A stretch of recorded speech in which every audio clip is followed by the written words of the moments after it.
கையினாலே செருப்பு தைக்கிறவனை கீழ்ச்சாதி என்றும் அதை காலிலே போட்டுக் கொள்ளுகிறவனை மேல் சாதி என்றும் சொல்லுகின்ற ஒரு வக்கிரமான நிலை இந்த நாட்டிலே மட்டும்தான் இருந்தது. எப்பொழுதுமே சட்டங்கள் எல்லாம் தர்மங்கள் அல்ல, ஆனால் தர்மங்கள் எல்லாம் சட்டங்கள் தான். அதுவும் சமீப காலமாக சட்டமும் தர்மமும் இரண்டு வேறு பாதைகளிலே பிரிந்து கொண்டிருக்கிறது. அம்மிக்கல்லை தலையிலே தூக்கி போட்டவளுக்கு 7 ஆண்டு தண்டனை, அந்த அம்மியை மிதித்து அவன் கைப்பற்றி வந்தவளுக்கு ஆயுள் தண்டனை. இது என்னையா கொடுமை! பெண்களுக்கு புரிகிறது, ஆண்கள் புரிந்து கொள்ள மறுக்கிறீர்கள். இன்னொரு தடவை சொல்றேன், அம்மிக்கல்லை தூக்கி போட்டவளுக்கு 7 ஆண்டு தண்டனை, ஆனால் அந்த அம்மியை மிதித்து அருந்ததி பார்த்து கைப்பிடித்து வருகிறவளுக்கு ஆயுள் தண்டனை. இதுதான் நம்முடைய சட்டமும் தர்மமும். ஆனால் இந்த சட்டங்களும் தர்மங்களும் அந்த காலத்திலே மாறுபட்டு இருக்கவில்லை. தர்மங்கள் அத்தனையும் சட்டங்களாக இருந்தது, சட்டங்கள் அத்தனையும் தர்மங்கள். இப்பொழுது இந்த காலனியாலே பெருமை பெற்றது 3 இடங்கள். ஒன்று புராணம், இன்னொன்று இதிகாசம், மற்றொன்று இலக்கியம். ஆனால் அவர்கள் கேட்டிருப்பது ஒரு ஆராய்ச்சி, எந்த காலடி நெஞ்சணி ஆயிற்று, அதான் வினா. சரியா புரிஞ்சுக்கலன்னா விசாக பெருமாள் என்னை அப்புறம் திரும்பி கூட பார்க்க மாட்டார். பிரகாசம் கேட்கவே வேண்டாம், போன் பண்ணா கூட பேச மாட்டார். இவ்வளவுதானா அவன் லட்சணம். அதனாலே அவர்கள் சொன்னதிலே ஆழம் என்ன என்றால், காலணி 3 வருகிறது, புராணத்திலே, இதிகாசத்திலே, இலக்கியத்திலே. ஆனால் எந்த காலணி நெஞ்சணி ஆயிற்று? புராணம் என்றால் பழமை. அந்த பழமையிலே மிகச்சிறந்த புராணம் தொண்டர் புராணம். அதுக்கு தான் திரு என்ற அடைமொழி. அதிலே ஒரு தொண்டர் வருகிறார். பிற்காலத்திலே வாழ்ந்த மிகச்சிறந்தவராக ஒரு துறவினாலே என்ன பெருமை என்று கேட்ட மன்னவனுக்கு, நீ நிற்க நான் இருக்கிறேனே அதுதான் துறவுக்கு பெருமை என்று சொன்ன பட்டினத்து பிள்ளையார் அந்த 63 நாயன்மார்களிலே 3 பேர்கள் செய்த செயல்களை யாராலும் செய்ய முடியாது என்று பட்டியலிடுகிறார். நாவுக்கரசரை இல்லை, சுந்தரரை இல்லை, நாம் எல்லாம் பாராட்டுகின்ற சம்பந்தரை இல்லை.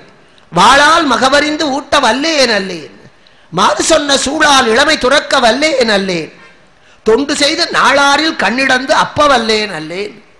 சிறு தொண்டரையும் திருநீலகண்ட நாயனாரையும் கண்ணப்பரையும் தான் பின்பற்ற முடியாத மகான்கள் என்று பேசுகிறார். இதிலே பிறப்பினாலே ஒரு காட்டுவாசியாக பிறந்து வெட்டு, குத்து, கொல்லு என்ற வார்த்தைகளை தவிர வேறு வார்த்தைகள் தெரியாமல் வேதங்களை, ஆகமங்களை, ஆச்சாரங்களை, சாஸ்திரங்களை, உபனிஷதங்களை, பக்தியை, பக்தி செய்யும் முறையை எதை பற்றியுமே அறியாத ஒருவர் தான் திண்ணன். உங்களுக்கு ரொம்ப பக்கம். ஒரே நாளிலே இறைவனை ஆட்கொள்வதற்கு இறைவனையே ஆட்கொண்டவர் அவர், தந்தைக்கு தந்தையானவர். இன்னமும் சிவன் பேர் தெரியாதவருக்கு. வேடர்கள் தலை முடியை எல்லாம் தூக்கி உச்சியிலே கொண்டை போடுவார்கள். அந்த உச்சி கொண்டை போல இருப்பதனாலே சிவலிங்கத்தையே குடுமித்தேவர் என்கிறார் காளத்தி மலையிலே. நாமெல்லாம் என்னதான் வணங்கினாலும் விக்கிரகம் விக்கிரகம் தான். அது பஞ்சலோகமா, கல்லா, செம்பா, இதுதான் ஆராய்ச்சி. அவர் அதை கல்லா நினைக்கல. நம்பினவனுக்கு தெய்வம், நம்பாதவனுக்கு கல்லு. அப்ப அங்க போகிறார் இறைவன். அவர் சோதனை காட்டுகிறார், அவருடைய பெருமையை காட்ட. கண்களிலே இருந்து ரத்தம் அடிக்கிறது. இன்னும் சொல்ல போனால் லிங்கத்துக்கு கண்ணே இல்லை, முழு முழுன்னு இருக்கு. கண்ணு இருக்குன்னு ஒரு இடம், அவ்வளவுதான். வலது கண்ணிலே இருந்து குருதி வடுகிறது. ஊனுக்கு ஊன் என்று கற்றுக்கொண்டவர் தன்னுடைய வலது கண்ணை பிடுங்கி அப்பி விட்டார். நாமெல்லாம் கண்ணை இடம் தப்பி வைப்போம், அவர் கண்ணை இடந்து அப்பினவர். சிவபெருமான் பார்க்கிறார், ஒன்றுக்கு மேல் இருந்தால் யார் வேண்டுமானாலும் தாராளமாக செய்யலாம். தீபாவளிக்கு 100 லட்டு வீட்டில் செய்தா பிள்ளைகளுக்கு 1 2 2 கைக்கு 2 கொடுப்போம். அது பாதி திங்கும், பாதி கீழே போடும். ஆனா திருப்பதிக்கு போய் கியூவில் நின்று 1 லட்டு வாங்கி கொண்டு வந்து அதை 4 வீட்டுக்கு பாகம் பிரிச்சு கொடுத்தா அதுல ஒரு துணுக்கு கீழே விழுந்தா கூட பொறுக்குவோம். அரிதாக இருந்தா தான் அதுக்கு மரியாதையே. அப்ப இங்கேயும் 2 கண்ணு இருக்கு, 1 கொடுத்துட்டார், 1 இருந்தா கொடுப்பாரா? நம்ம போல வாதம் செய்யறதுல வல்லவர்கள் தமிழனை போல வேற யாருமே கிடையாது. அப்போ அதையும் காட்டுவதற்காக வேதம் கற்ற சிவகோசரியாரை, ஆச்சார முறைப்படி பூஜை செய்ய தெரிந்தவரை பின்னாலே நிறுத்தி பாரையா, அன்புதான் தேவையே தவிர அறிவு இங்கே முக்கியம் அல்ல. பார்க்கிறார், வலது கண்ணை தோண்டுகிற போது கொஞ்ச நேரம் ஆச்சு. ஆனா இடது கண்ணை தோண்டுகிற போது யோசிக்கவே இல்லை. ஒரு மாத்திரை கொடுத்து குணமாயிட்டா அடுத்த தடவை வலிப்பு வந்தா சட்டுன்னு அந்த மாத்திரையை கொடுத்துருவான். ஆனா அந்த யோசனையை பாருங்க, எப்பவுமே படிச்சவன் யோசிப்பான், படிக்காதவன் செயல்படுவான். அதான் வித்தியாசம். நாம யோசிப்போம், அவன் யோசிக்க மாட்டான், உடனே செய்ய ஆரம்பித்து விடுவான். ஏனென்றால் நமக்கு ஏட்டறிவு மட்டும்தான், அவர்களுக்கு அனுபவ அறிவு பட்டறிவு அதிகம். அதான் அபார ஞானம். இறைவனுடைய இரண்டு திருவடிகளிலேயும் ஒன்று பரஞானம், இன்னொன்று அபார ஞானம். ஒன்று ஏட்டறிவு, இன்னொன்று பட்டறிவு. ஏட்டறிவினால எல்லாத்தையும் கத்துக்க முடியாது. நெருப்பு சுடும், அழகா சொல்லி கொடுத்துருப்பார். ஆனா சுட்டா எப்படி இருக்கும் கையை வச்சு பார்த்தா தான் தெரியும். அதனால இங்க பட்டறிவு அதிகம். வலது கண்ணை தோண்டி அப்பி விட்டோம், இப்ப இடது கண்ணை அப்பி விடலாம், ரெண்டு இருக்கு, யோசிக்கவே இல்லை. ஆனால் அந்த மனிதனுடைய சிந்தனையை பாருங்கள். நம்முடைய அங்கம் முழுக்க இறை தொண்டிலே ஈடுபட வேண்டும். ஆண்டவன் இத்தனை உறுப்புகளை கொடுத்திருக்கிறான் என்றால் அத்தனையும் பயன்படுத்த வேண்டும். அதுக்கு பேர் தான் உடல் உழைப்புன்னு பேரு. பல பேர் எனக்கு வீட்டு வேலை இருக்க படிக்க முடியலையேம்பாங்க. கை வீட்டை கூட்டத்தை விளக்கமாறு எடுத்து மனசு அபிராமி அந்திய மனப்பாடம் பண்ணட்டுமே. கை தோசைக்கல்லில் தோசை ஊத்தட்டும், வாய் அங்கே ஒரு திருப்புகளை மனப்பாடம் பண்ணட்டுமே. கிரைண்டர்ல மாவை போட்டுக்கிட்டு பால் பொங்குறதான அதையும் பார்த்து கொண்டு அதே நேரத்தில் பாத்திரத்தையும் கழுவலாம். ஒரே நேரத்தில் 10 வேலை செய்யலாம். அதுதான் 10 விரல் கொடுத்துருக்கான். பார்க்கிறார் அவ இந்த இடது கண்ணை இந்த கையினாலே விரித்துக் கொள்ளுகிறார். இந்த கையிலே அம்பெடுத்து அந்த கண்மணியை தோண்டுகிறார். 2 கைக்கு வேலை. அவர் ஒருத்தருக்கு தான் வாய் கலசமாச்சு, தண்ணீர் கொண்டு வர, தலை சிடுக்கு பூக்குடலை ஆயிற்று, பூக்களை போட்டு வர, வலது கை அன்னபாத்திரம் ஆயிற்று, இடது கை ஆயுத பாதுகாப்பாச்சு. 2 கால் மலையே இருக்கிறது. இப்ப பார்க்கிறா 2 கைக்கு வேலை இருக்கு. எது வேலை இல்லாம இருக்கு? 2 கால். அதிலே ஊன்றி கொள்ள வேண்டும். கையை ஊன்றி கரணம் போகணும்பாங்க. முதல்ல நம்மை நிலைப்படுத்தி கொண்டுதான் அடுத்தவர்களுக்கு உதவி செய்யணும். ஒற்றை காலை ஊனிக்கொண்டார் வலது கால, இன்னொரு கால் தேவையில்லையே. அப்ப அந்த காலை பார்க்கிறார், கண்ணை பிடுங்கி விட்டால் 2 கண்ணும் பொட்டையாயிடும். அப்போ எந்த இடத்துல அப்புவது என்று அடையாளம் தெரியாதே, அதற்கு அடையாளம் வேண்டுமே. யானைக்கு வால் போடுற மாதிரி கண்ணை பிடுங்கி காது இருக்கிற இடத்துல அப்பிட்டா அது பிரயோஜனம் இல்லை. இடம் தெரிய வேண்டும். எதை செய்யறதா இருந்தாலும் இடம் தெரிந்து செய்ய வேண்டும். உடனே யோசிக்கல, தன்னுடைய இடது காலை எடுத்து இறைவனுடைய இடது கண் இருக்கிற இடத்துல புருவத்துக்கு மேலே அடையாளத்துக்கு ஊன்றிக்கொண்டா இப்ப கண்ணை பிடிக்கணும்னா அந்த இடத்துல அப்பி விடலாம். கால் செருப்பு, அவர் செருப்பு இருக்கேன்னு யோசிக்கல, இது காலுன்னு யோசிக்கல. உயர்ந்தது தாழ்ந்தது என்பது நாம உண்டாக்குவது தானே தவிர ஆண்டவன் படைப்பிலே இல்லை. இந்த கை சாப்பிடுவதற்கு, இந்த கை கழுவுவதற்கு, இது ஆண்டவன் படைக்கல.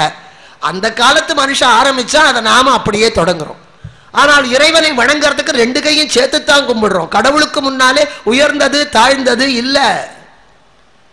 இவர் கால் தாழ்ந்தது, கை உயர்ந்தது, கண் சிறந்தது என்று நினைக்கல. பூநாளும் தலை சுமப்ப, புகழ்நாமம் செவி கேட்ப, நான் நாளும் நவீன்றேத்த பெறலாம் வினையே. நாக்கு புகழ பாடணும், கண்ணை இறைவனை பார்க்கணும், காதவன் புகழை கேட்கணும், கால்கள் அவன் ஆலயத்துக்கு போகணும், கைகள் அவனை வணங்க வேண்டும், நெஞ்சு அவனை நினைக்க வேண்டும். அத்தனை ஏக காலத்திலே செயல்பட வேண்டும். இப்ப அந்த காலை வைத்து அப்பிக்கொண்டார். இப்போ அவருடைய காலணியாக காலிலே இருந்த செருப்பு இறைவனுடைய திருமுடியிலே ஏறியது. அது மார்க்கத்திலே நடந்து தேய்ந்த பழஞ்செருப்பு, வாணியம்பாடி செருப்பு இல்ல, வேலைப்பாடு மிகுந்த உயர்ந்த தோல்ல செஞ்சது இல்ல. அது ஏதோ ஒரு தோல், அதை அவன் கண்ணா பின்னான்னு செஞ்சு காலில் மாட்டியிருக்கான், பழஞ்செருப்பு. இதை நான் சொல்லல, ஆதிசங்கரர் சொல்லுகிறார். மார்கா வர்த்தித பாதுகா பசுபதே ரங்கஸ்ய கூர்ச்சாயதே.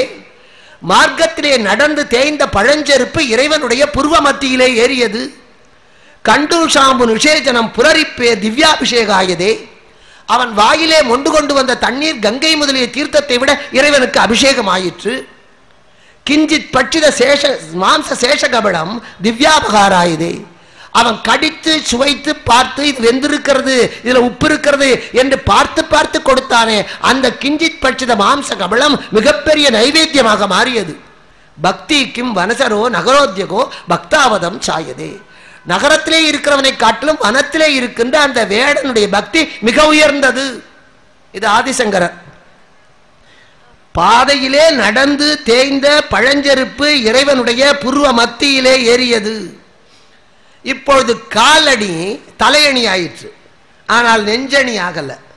அந்த காலணி புருவ மத்தியிலே ஏறியதற்கு கண்ணப்பனுடைய பெருமை காரணமே தவிர பாதுகையாலே கண்ணப்பனுக்கு பெருமை அல்ல, கண்ணப்பனாலே அந்த செருப்புக்கு பெருமை.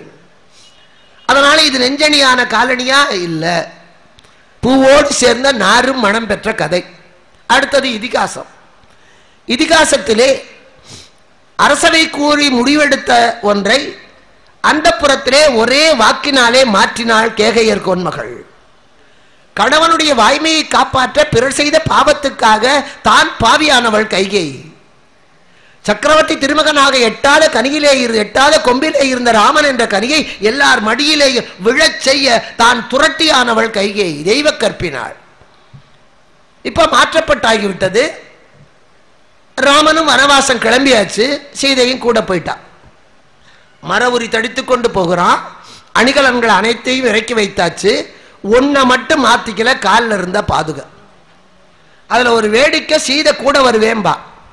அப்ப ராமபெருமான் சொல்லுகிறார், நீ கூட வந்தா உனக்கு காலில் முள்ளு குத்தும் கல்லு குத்தும். இது சரியானதா தெரியல. ஏன் காலில் கல்லு குத்துனா முள்ளு குத்துனா இவன் செருப்பு போட்டிருக்கான, அவளுக்கு ஒரு பாட்டா செருப்பு வாங்கி கொடுத்துட்டு போறது. அந்த காலத்துல அது இல்லை. ஏன்னா செருப்பு அணிவது கூட தகுதிக்காகத்தானே தவிர எல்லாரும் அணிய முடியாது. அப்ப சக்கரவர்த்தி திருமகன் காலிலே பாதுகை இருக்கிறது, சீதைக்கு பெண்ணுக்கு பாதுகம் அணிகின்ற உரிமை அந்த காலத்திலே கிடையாது. ஏன் ஒரு 60 ஆண்டுகளுக்கு முன்னால கூட நம்ம வீட்டில் யோசிச்சு, நம்ம பாட்டியெல்லாம் செருப்பு போட்டதில்லை. நம்ம அம்மாக்கள் கூட கடைசி காலத்தில் தான் செருப்பு போட்டிருக்கா. எங்க அம்மா எல்லாம், எங்க அப்பா செருப்பு போட்டே நான் பார்த்ததில்லை. இன்னைக்கு வயிற்றுக்குள்ளேருந்து கால் வெளியே வரும்போது ஷூவை மாட்டி தான் வெளியே எடுக்கிறாங்க. ஏன்னா அப்பவே நர்சரிக்கு அட்மிஷன் வாங்கி ஆயிடுது. அதனால அதுக்கு யூனிஃபார்ம் ஷூ முதலையே வயிற்றுக்குள்ள இருந்து. அதனாலதான் ரொம்ப குழந்தைங்க காலை வெளியே நீட்டுறதுல தலை தான் வெளியே வருது. கர்ப்பப்பையில இருந்து கால் வெளியே நீட்டு அதுக்கு ஷூ மாட்டிடுவோம். அதுக்கப்புறம் தொடக்கி யூனிஃபார்ம் மாட்டிடுவோம், கொண்டு போய் பள்ளிக்கூடத்திலே தள்ளிடுவான். இங்கே அப்ப எல்லாரும் பாதுகை அணிய முடியாது, கொடுக்கல, அற்ப காரியம். பிரிவினும் சுடுமோ பெருங்காடுன்னு கூட போயாச்சு. இப்ப பரதன் திரும்பி வருகிறான். சுப்ரீம் கோர்ட் தப்பு பண்ணிட்டு, யார் வேணா தப்பு பண்ணலாம், சுப்ரீம் கோர்ட் நீதிபதிகள் தப்பு பண்ணக்கூடாது. ஏன்னா அவங்களை எழுத்து கேட்க முடியாது. வசிஷ்டர் சுப்ரீம் கோர்ட் நீதிபதி, அவர் தப்பு பண்ணினார். தசரதன் நல்ல திட்டவட்டமா சொல்லிட்டு போயிட்டான், இவள் என் மனைவி இல்லை, தாரம் அல்லல் துறந்தேன். ஆனா பரதனை சொல்லுகிற போது மன்னே ஆவான் வரும் அப்பரதன் தன்னையும் மகன் என்று உன்னேன் முனிவா ஆகான் அவனுக்கும் உரிமைக்கு. திட்டவட்டமா சொல்கிறார். அரசனாக வேண்டும் என்ற ஆசையோடு வந்தால் பரதன் எனக்கு பிள்ளை இல்லை, நான் அரசன் ஆகவில்லை என்று சொல்லிவிட்டா அவன் எனக்கு பிள்ளை. பச்சை புடவை கட்டினவன் என் பெண்டாட்டி இல்லைன்னா சிகப்பு புடவை கட்டினவள நீ பெண்டாட்டி இல்லைன்னு சொல்லக்கூடாது, தப்பு. அப்பாவுக்கு பிள்ளையாகிறியா, ஒரே வார்த்தை. கேட்கல, கேட்க வேண்டியதை கேட்காம விட்டாலும் தப்பு, கேட்க கூடாததை கேட்க வேண்டாத நேரத்தில் கேட்டாலும் தப்பு. கல்யாணத்துக்கு முன்னாலே எல்லாத்தையும் விசாரிச்சுக்கணும். தாலி கட்டி முடிச்சதுக்கு அப்புறம் ஏற்கனவே நீ யாரையாவது லவ் பண்ணியிருக்கேன்னா இது பைத்தியக்காரத்தனமான கேள்வி. அது மாதிரி இங்கேயும் பரதன் அரசனாக வேண்டாம், விருப்பம் இல்லை, நான் ராமனை அழைத்து வருவேன், சடைமுடி தரித்து மரவுரி தரித்து போகிறான். இத ராம முன்னாடியே சொல்லிட்டான், பின்னவன் பெற்ற செல்வம் அடியனேன் பெற்றதன்றும், எனக்கு எந்த மரவுரியையும் சடைமுடியையும் கொடுத்தியோ அதைத்தான் என் தம்பி போட்டுக்கொள்ள போகிறானே தவிர ராஜ்யத்தை ஆள மாட்டான். இது ராமன் வாக்கு. அண்ணன் தம்பி அப்படி இருக்கணும், ஒருத்தர் நன்றாக புரிந்து கொள்ளக்கூடியவராக. ஒரே ரத்தம் ஓடினா போராது, ஒரே சிந்தனை இருக்கணும். அதனால ராமலட்சுமணர் மாதிரியும்பாங்க. லட்சுமணன் கூடவே போனவன், பரத சத்ருகனர் மாதிரி கூடவே இணைந்தவர்கள். இப்ப பரதன் காட்டுக்கு போய் ராமனை அழைத்து வர போகிறான். கைகேயும் கூட போறா, கூனியும் போறான். அங்க போன உடனே இவனை பார்க்கிறான். இவன் மரவுரி சரைமுடியோடு, வர்க்கலையின் உடையானை மாசடைந்த மெய்யானை நற்கலையின் மதியன்ன நகை இழந்த முகத்தானை கற்கனிய கனிகின்ற துயரானை. கல்லு கூட இவனை பார்த்த உடனே உருகிடுமா, அப்படி வந்து இருக்கிறான் பரதன். ராமனுக்கே ஒரு சந்தேகம், ராமன் பரதன் நாட்டை ஏற்றுக்கொள்ள மாட்டான்னு நிச்சயமா தெரிந்தவன். ஆனா ராமனுக்கே தெரியாத ஒரு விஷயம், இந்த பரதன் இப்படி மரவுரி தரித்து நம்மை போலவே துறவியாக வருவான். கேட்கிறான் ராமனை, ஏப்பா எதுக்காக இந்த தவ வேடம் உனக்கு? அப்பா செத்து போயாச்சு, தசரதன் இறந்தாச்சு, அவன் வாக்குப்படி நாடு உன்னதே, அப்ப நீ மகுடம் தாங்காமல் எதற்காக இந்த விரத வேடம்? பரதன் துஞ்சினான், வையம் அவன் ஆணையால் சரதம் நின்னதே, மகுடம் தாங்கலாய் பரத என்கொள் விரத வேடம். பரதன் துடிச்சு போயிட்டான். ஆஹா, எனக்கு எதுக்கு இந்த தவக்கோலம்னு கேட்கறியா? கைகேயி வயிற்றுல பிறந்த எனக்கு தவம் செய்ய தவ கோலத்தை அணிய என்ன யோகியதை இருக்கிறது? அழுதான். ஐயோ, இந்த புள்ள மனம் இற்று போய் விட்டதோ என்று தன் கண்ணீரினாலே அவனை குளிப்பாட்டுகிறான் ராமன். அப்போ ஒரு உண்மையை சொல்லுகிறான். நீ என்னமோ கைகேயி வரங்கேட்டதனாலதான் இந்த ராஜ்யம் உனக்கு வந்து விட்டது, எனக்கு ஏதோ துரோகம் இழைத்து விட்டார்கள் என்று தானே எண்ணிக்கொள்ளுகிறாய். இல்லப்பா, நீ பிறக்கிறதுக்கு முன்னாலேயே உனக்கென்று கோசல நாடு அக்ரிமெண்ட் போடப்பட்டது. இப்ப அந்த வரத்தினாலே அது ரெஜிஸ்டர் பண்ணப்பட்டது. நீ பிறக்கிறதுக்கு முன்னாலேயே உங்க அம்மா கைகேயியை கல்யாணம் பண்ணிக்கொள்ள 3வது மனைவியாக 2 பேருக்கு குழந்தை இல்லாம தசரதன் போய் கேகயன் கிட்டே பெண் கொடுன்னு கேட்டான். பெண்ணை கொடுக்கிறவங்க தன் பெண்ணுக்கு எதிர்காலம் நல்லா இருக்கணும்னு ஆசைப்படுவான். கேகயன் கேட்டான், ஏற்கனவே உனக்கு 2 பட்ட மகிழ்ச்சி, 60,000 இஷ்ட மகிழ்ச்சி. இந்த ஒரு வேடிக்கை, 60,003 மனைவியரோடு வாழ்ந்த தசரதனுக்கு சந்தேகமே வரல. ஒரே ஒரு மனைவியோடு வாழ்ந்த ராமனுக்கு தான் சந்தேகமே வந்தது. அழகா ஒரு கவிஞர் எழுதியிருந்தார், ராவணன் மிக நல்லவன் சீதையை சிறையெடுக்கிற வரையிலே, ராமன் தெய்வம் சீதையை அக்னியிலே இறக்கிய பின்பும் கூட. அற்புதமான ஒரு நச்சென்ற கவிதை. அப்ப அங்கேயும் சாமானியனாக அப்ப அந்த கேகயன் கேட்கிறான், என் மகளுக்கு எதிர்காலத்துக்கு என்ன உத்தரவாதம்? அப்ப தசரதன் சொல்லுகிறான், என்ன பேசுகிறோம்னு தெரியாமையே கோசல நாடு ஒன்னும் சுயார்ஜிதம் இல்லை, அது பித்ருராஜிதம். வழி வழி வழியாக மனு மாந்தாதா இஷ்வாகு வழியிலே ஹரிச்சந்திரன் மரபிலே வந்தது. அதை மாற்றுகிற உரிமை தசரதனுக்கு இல்லை. நாம சுயமா சம்பாதிச்சா யாருக்கு வேணா எழுதி வைக்கலாம்.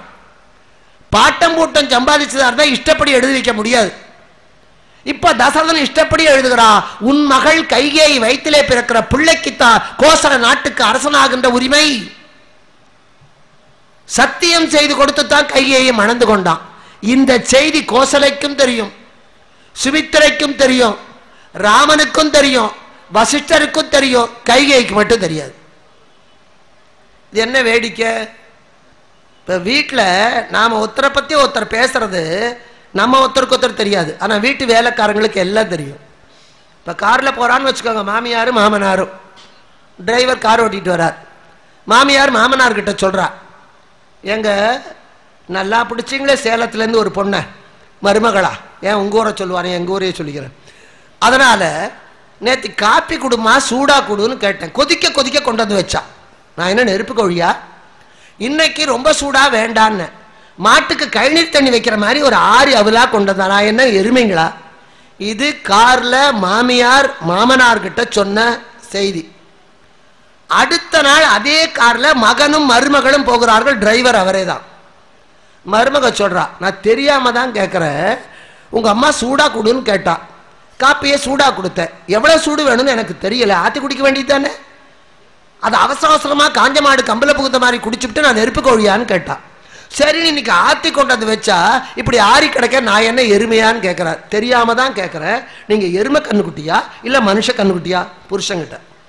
இது ரெண்டையும் டிரைவர் கேட்பார். மாமியார் சொன்னது மருமகளுக்கு தெரியாது, மருமகள் சொன்னது மாமியாருக்கு தெரியாது.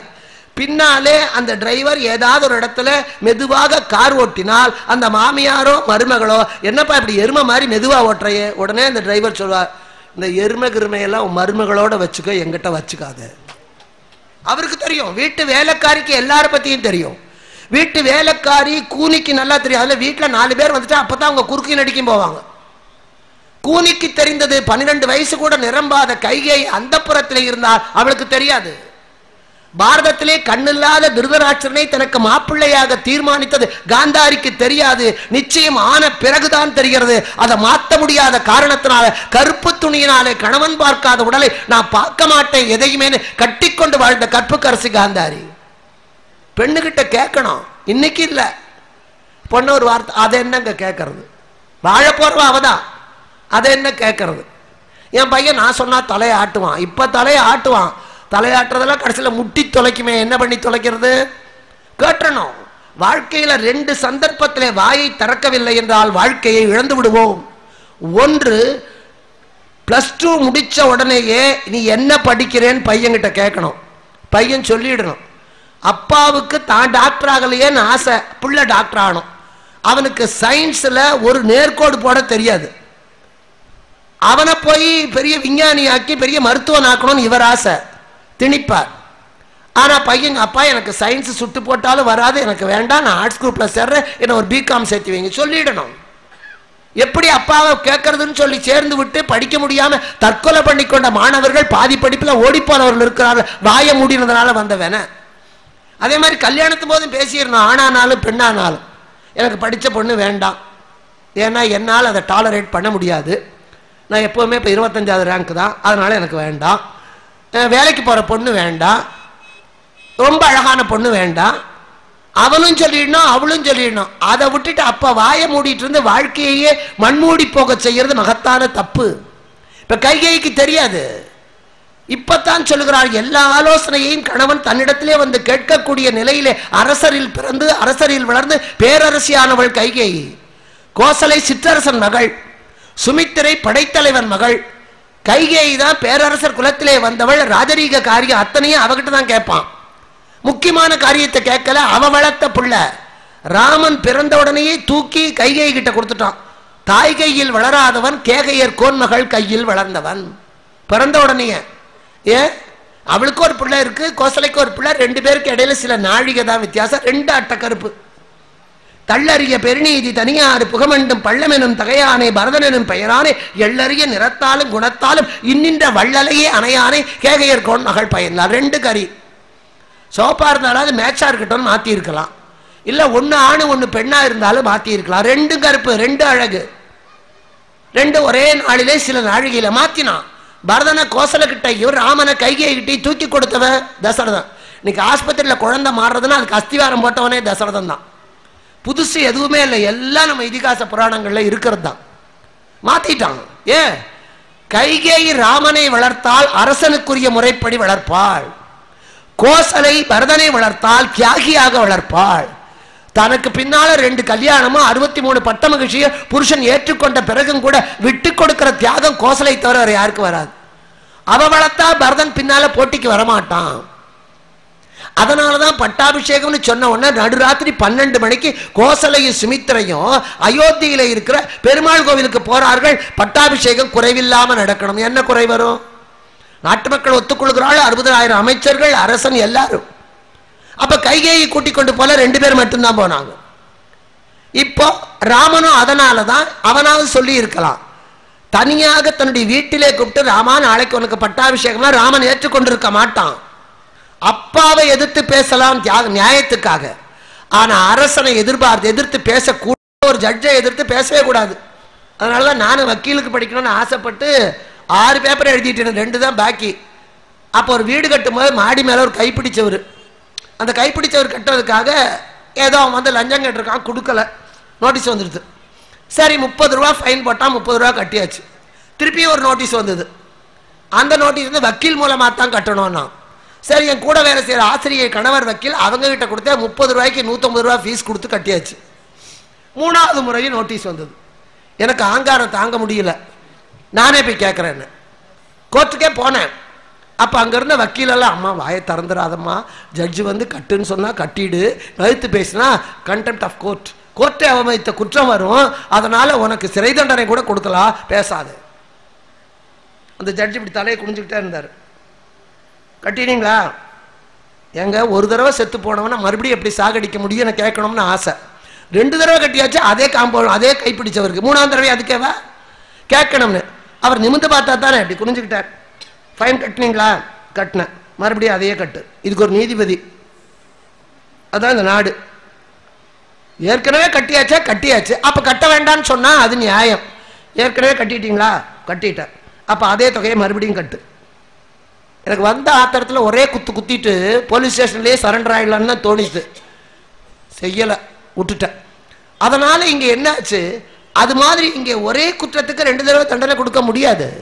அது எதிர்த்து பேசுறா ராஜ துரோகம். அரசவையிலே கூப்பிட்டு சொல்கிறான், கம்பன் அழகாக பாடுகிறான், எத்தனை கேள்விகள் கேட்டாலும், எத்தனை வக்கரமான கேள்விகளை எந்த காலத்திலே கேட்டாலும் அதற்கு சரியான பதிலை தன் காப்பியத்திலேயே எழுதி வைத்து விட்டு போகிறவன் யாரோ அவன்தான் கவி சக்கரவர்த்தி.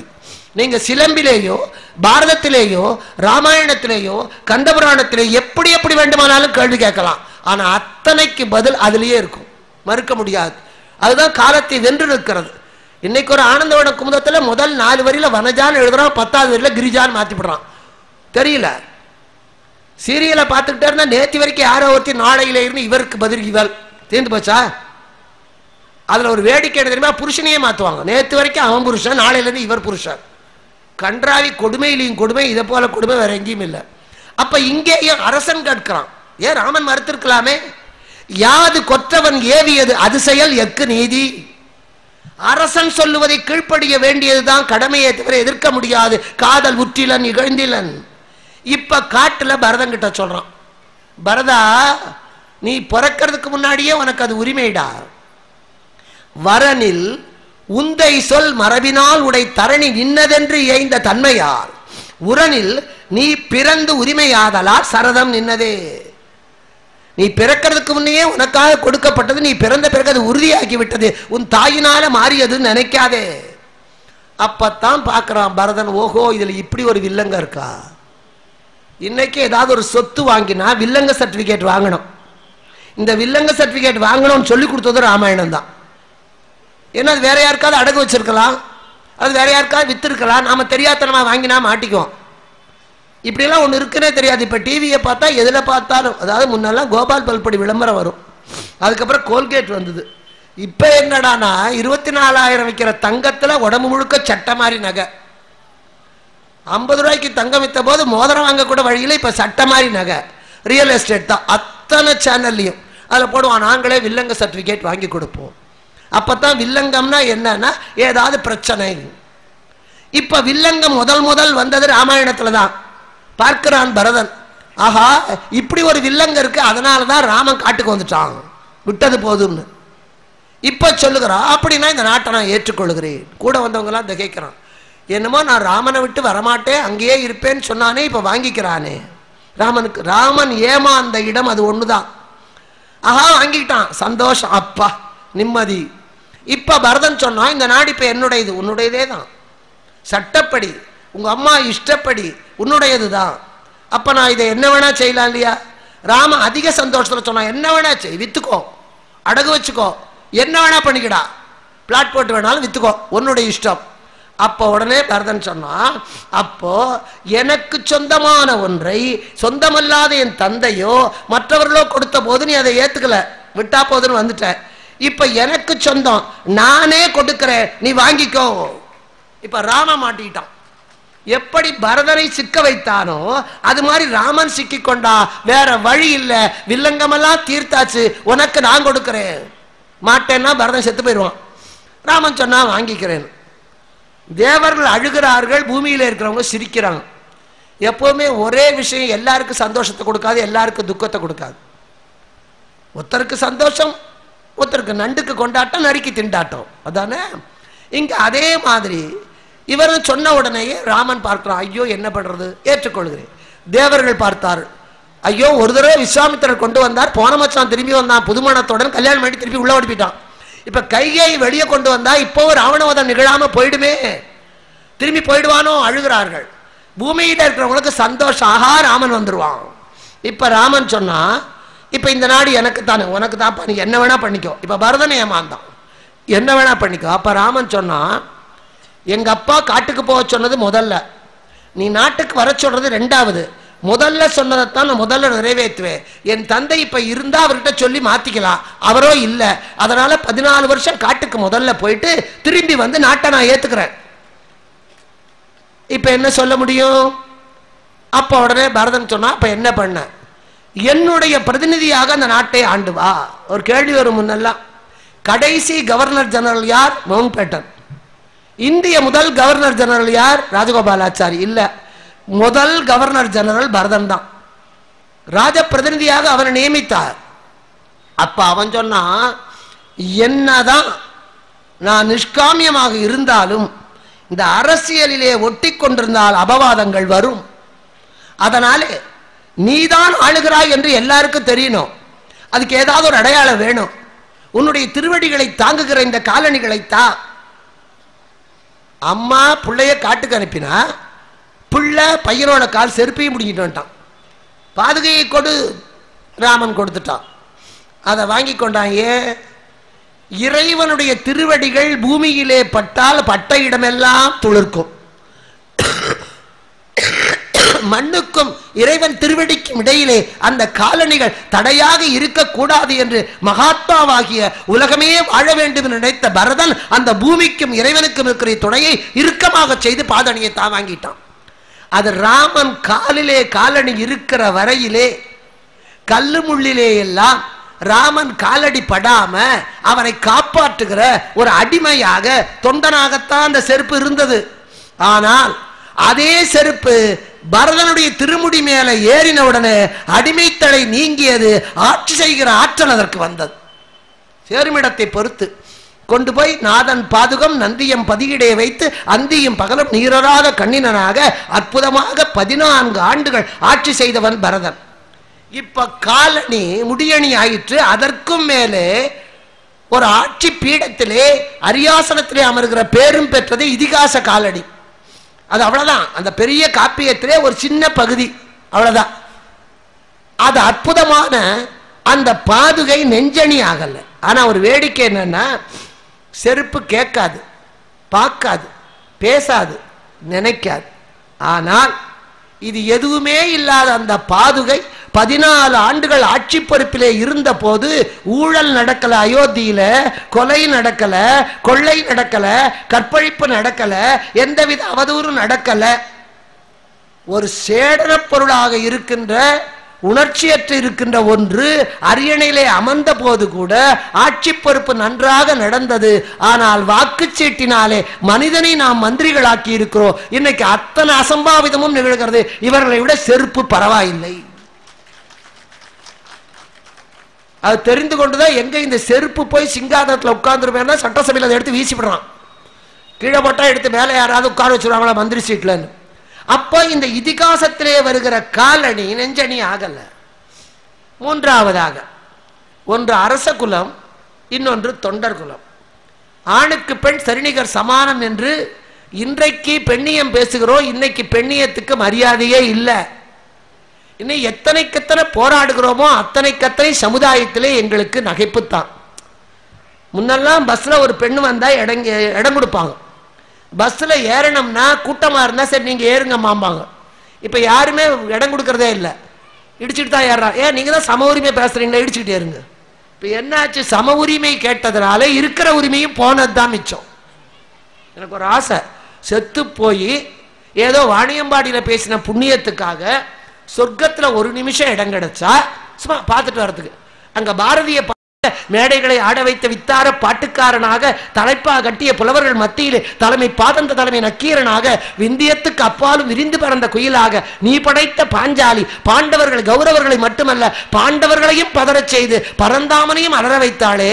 அப்பேற்பட்ட பாரதியே வீட்டுக்குள்ளே பெட்டை பூட்டி வைக்கும் அந்த விந்தை மனிதர் தலை கவிழ்ந்தார் என்று எங்களை வெளியே கொண்டு வந்துட்டார். வீட்டுக்குள்ள இருக்கிற வரைக்கும் ஏதோ புருஷங்கிட்ட மட்டும் இடிபட்டுக்கிட்டு நின்னோம். இப்ப வெளியே வந்த உடனே போறோம் வரவெல்லாம் இடிக்கிறாயா. எங்களால வெளியவும் இருக்க முடியல, வீட்டுக்குள்ளேயும் இருக்க முடியல. சம்பாதிக்கிறேங்கிற திமிராங்கிறான். அங்க ஆபீஸுக்கு போனா நீங்களே எதுக்குமா வேலைக்கு வர்றீங்க, வீட்டுல பிள்ளை குட்டி பார்த்துட்டு இருக்க வேண்டியதுதானே. அங்க போனா குடும்ப தலைவியா பாக்குறான், இங்க பார்த்தா ஆபீஸ்காரியா பாக்குறான். இந்த ரெண்டும் கெட்ட நிலையில இருந்து மறுபடியும் எங்களை எங்க இடத்துக்கே அனுப்பிடு பாரதியை கேட்கணும்னு தோணுது. ஆனால் உண்மையான சம உரிமைக்காக வக்காலத்து வாங்கி ஒரு காவியத்திலே வந்திருக்கிற அத்தனை பெண் பாத்திரங்களை மிக உயர்ந்ததாக படைத்து காட்டிய ஒரே காப்பிய கர்த்தா இளங்கோவடிகள் மட்டும்தான். சிலப்பதிகாரத்திலே ஒரு பெண் கூட தவறில்லை, ஒரு ஆண் கூட ஒழுங்கில்லை.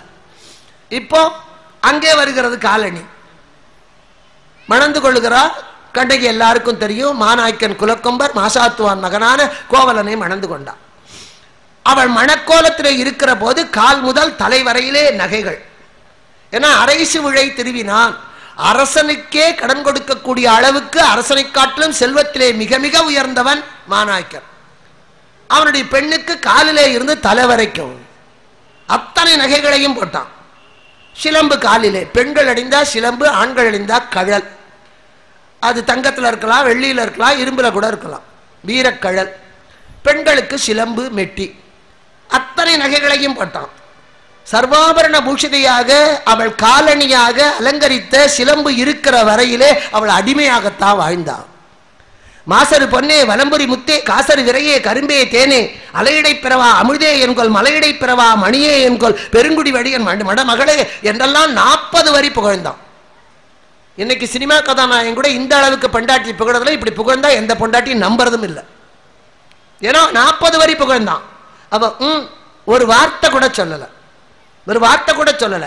அவள் காலிலே இருந்த அணியான சிலம்பு அவளுக்கு அடிமை விலங்காகத்தான் இருந்தது. கணவனை எதிர்த்தும் பேசல, ஆதரித்தும் பேசல. வண்ண சீரடி மண்மகள் அறிந்திரள் என்று வாசற்படி தாண்டாத பெண்ணடிமையாகத்தான் வீட்டுக்குள்ள இருந்தா கண்ணகி. கேட்கல.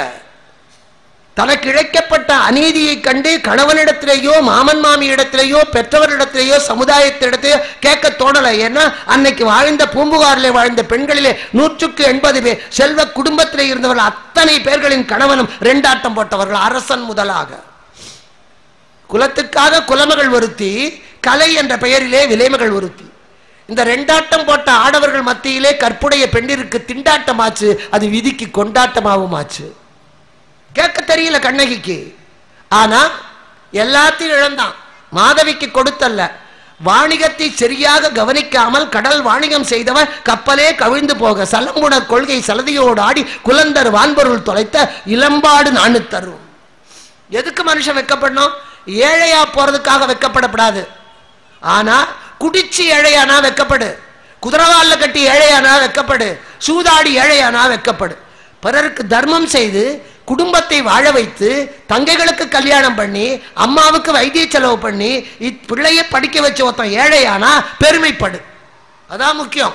அப்ப ஏழை என்பது வெட்கப்படக்கூடிய விஷயமே அல்ல, பணக்காரன் என்பது மகிழக்கூடிய விஷயமும் அல்ல. நீ மனுஷனா இருக்கியா, அதுதான் முக்கியம்.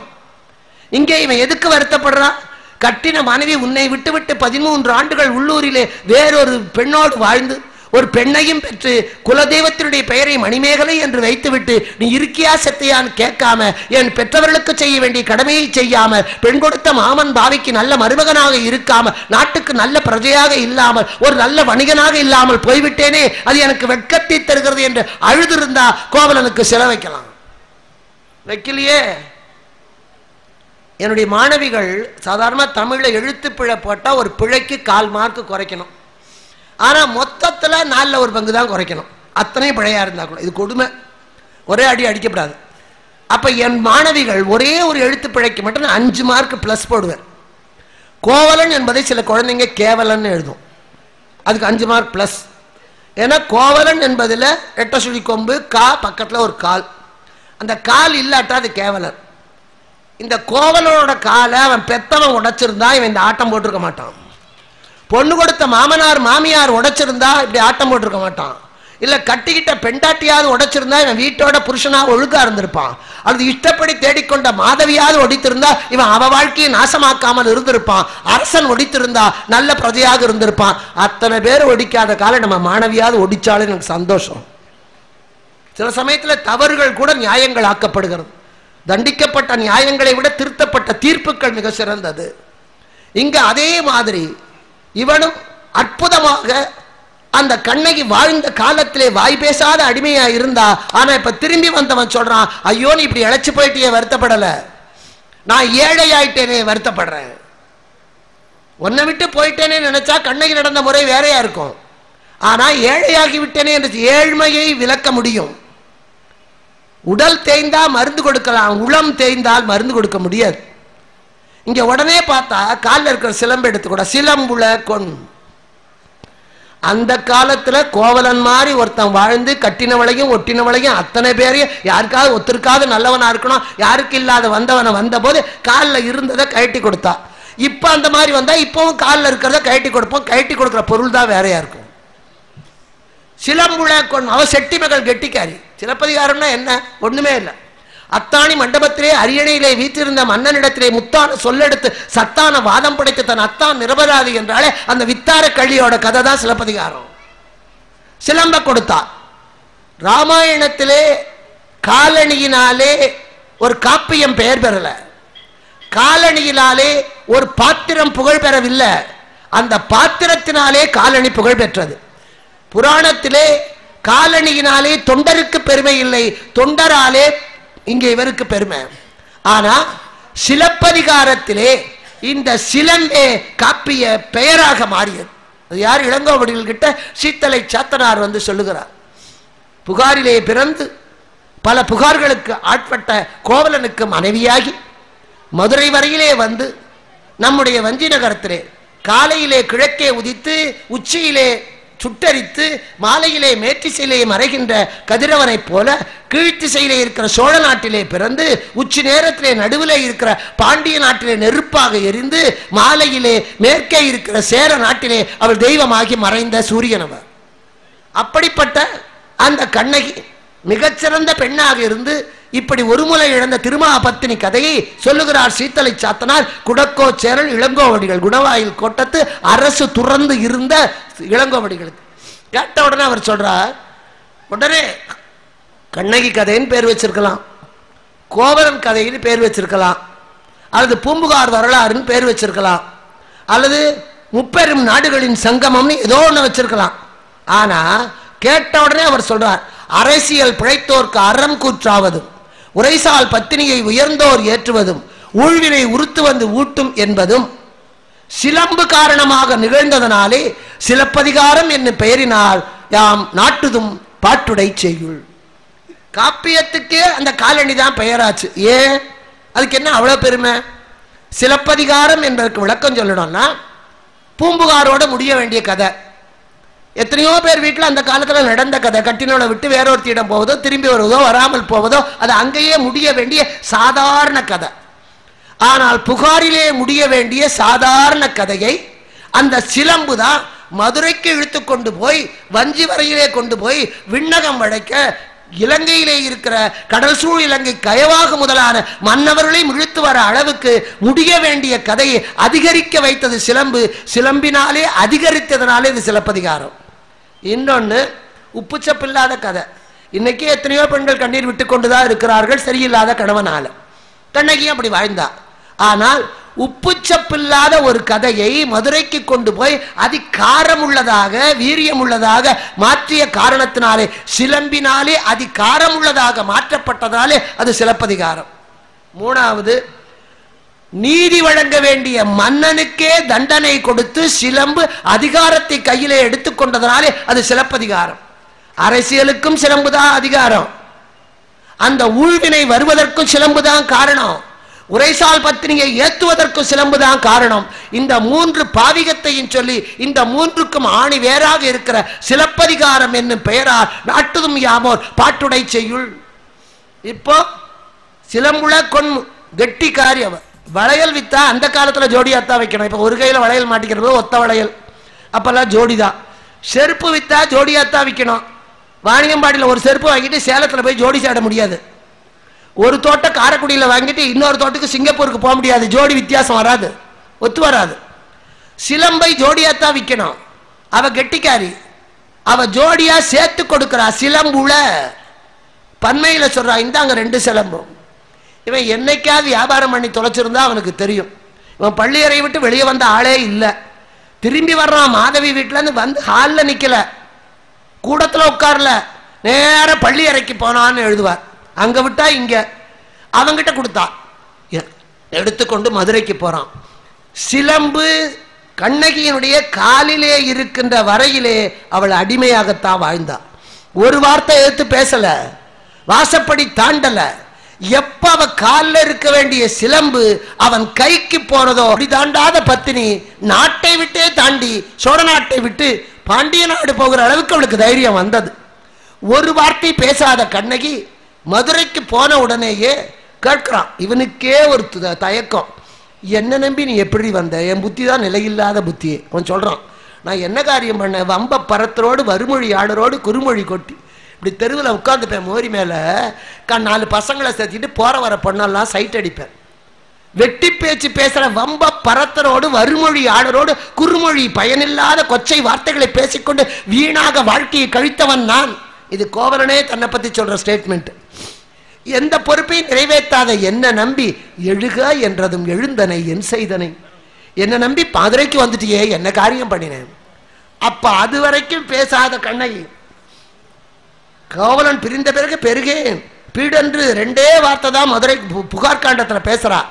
இப்ப பேசுகிறா, தப்பு செய்த கணவனை திருத்துவதற்காக வாயினாலே வார்த்தை பேச தெரியாமல் சிலம்பணிந்த பாதத்தோடு அடிமையா இருந்த அந்த கண்ணகி சிலம்பை அவன் கையிலே கொடுத்த உடனே அவ கை ஓங்கியது. இப்ப சொல்றா, ஐயா யாவதும் போற்றா ஒழுக்கம் புரிந்தீர், யாரும் பாராட்டாத காரியத்தை பண்ணினேன், ஆனா நான் யாவதும் மாற்றா உள்ள வாழ்க்கையே.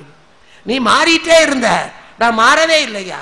உன்னை கல்யாணம் பண்ணிக்கிறதுக்கு முன்னாடி இருந்த மாதிரி, கல்யாணம் பண்ணின போது இருந்த மாதிரி இப்போ ஒரே மாதிரி மனசுதான். அதனாலே ஏற்று எழுந்தனன். அது மட்டும் இல்லை, சாப்பாடு போடுறா.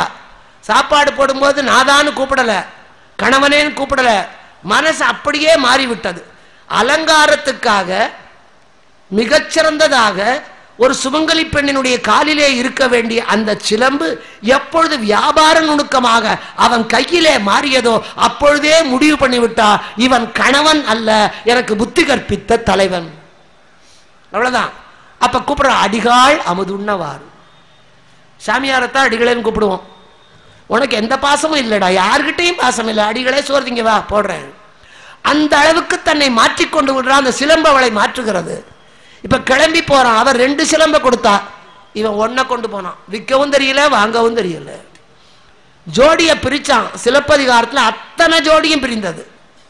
கோவலன் கண்ணகி பிரிந்தார்கள், மாதவி கோவலன் பிரிந்தார்கள்.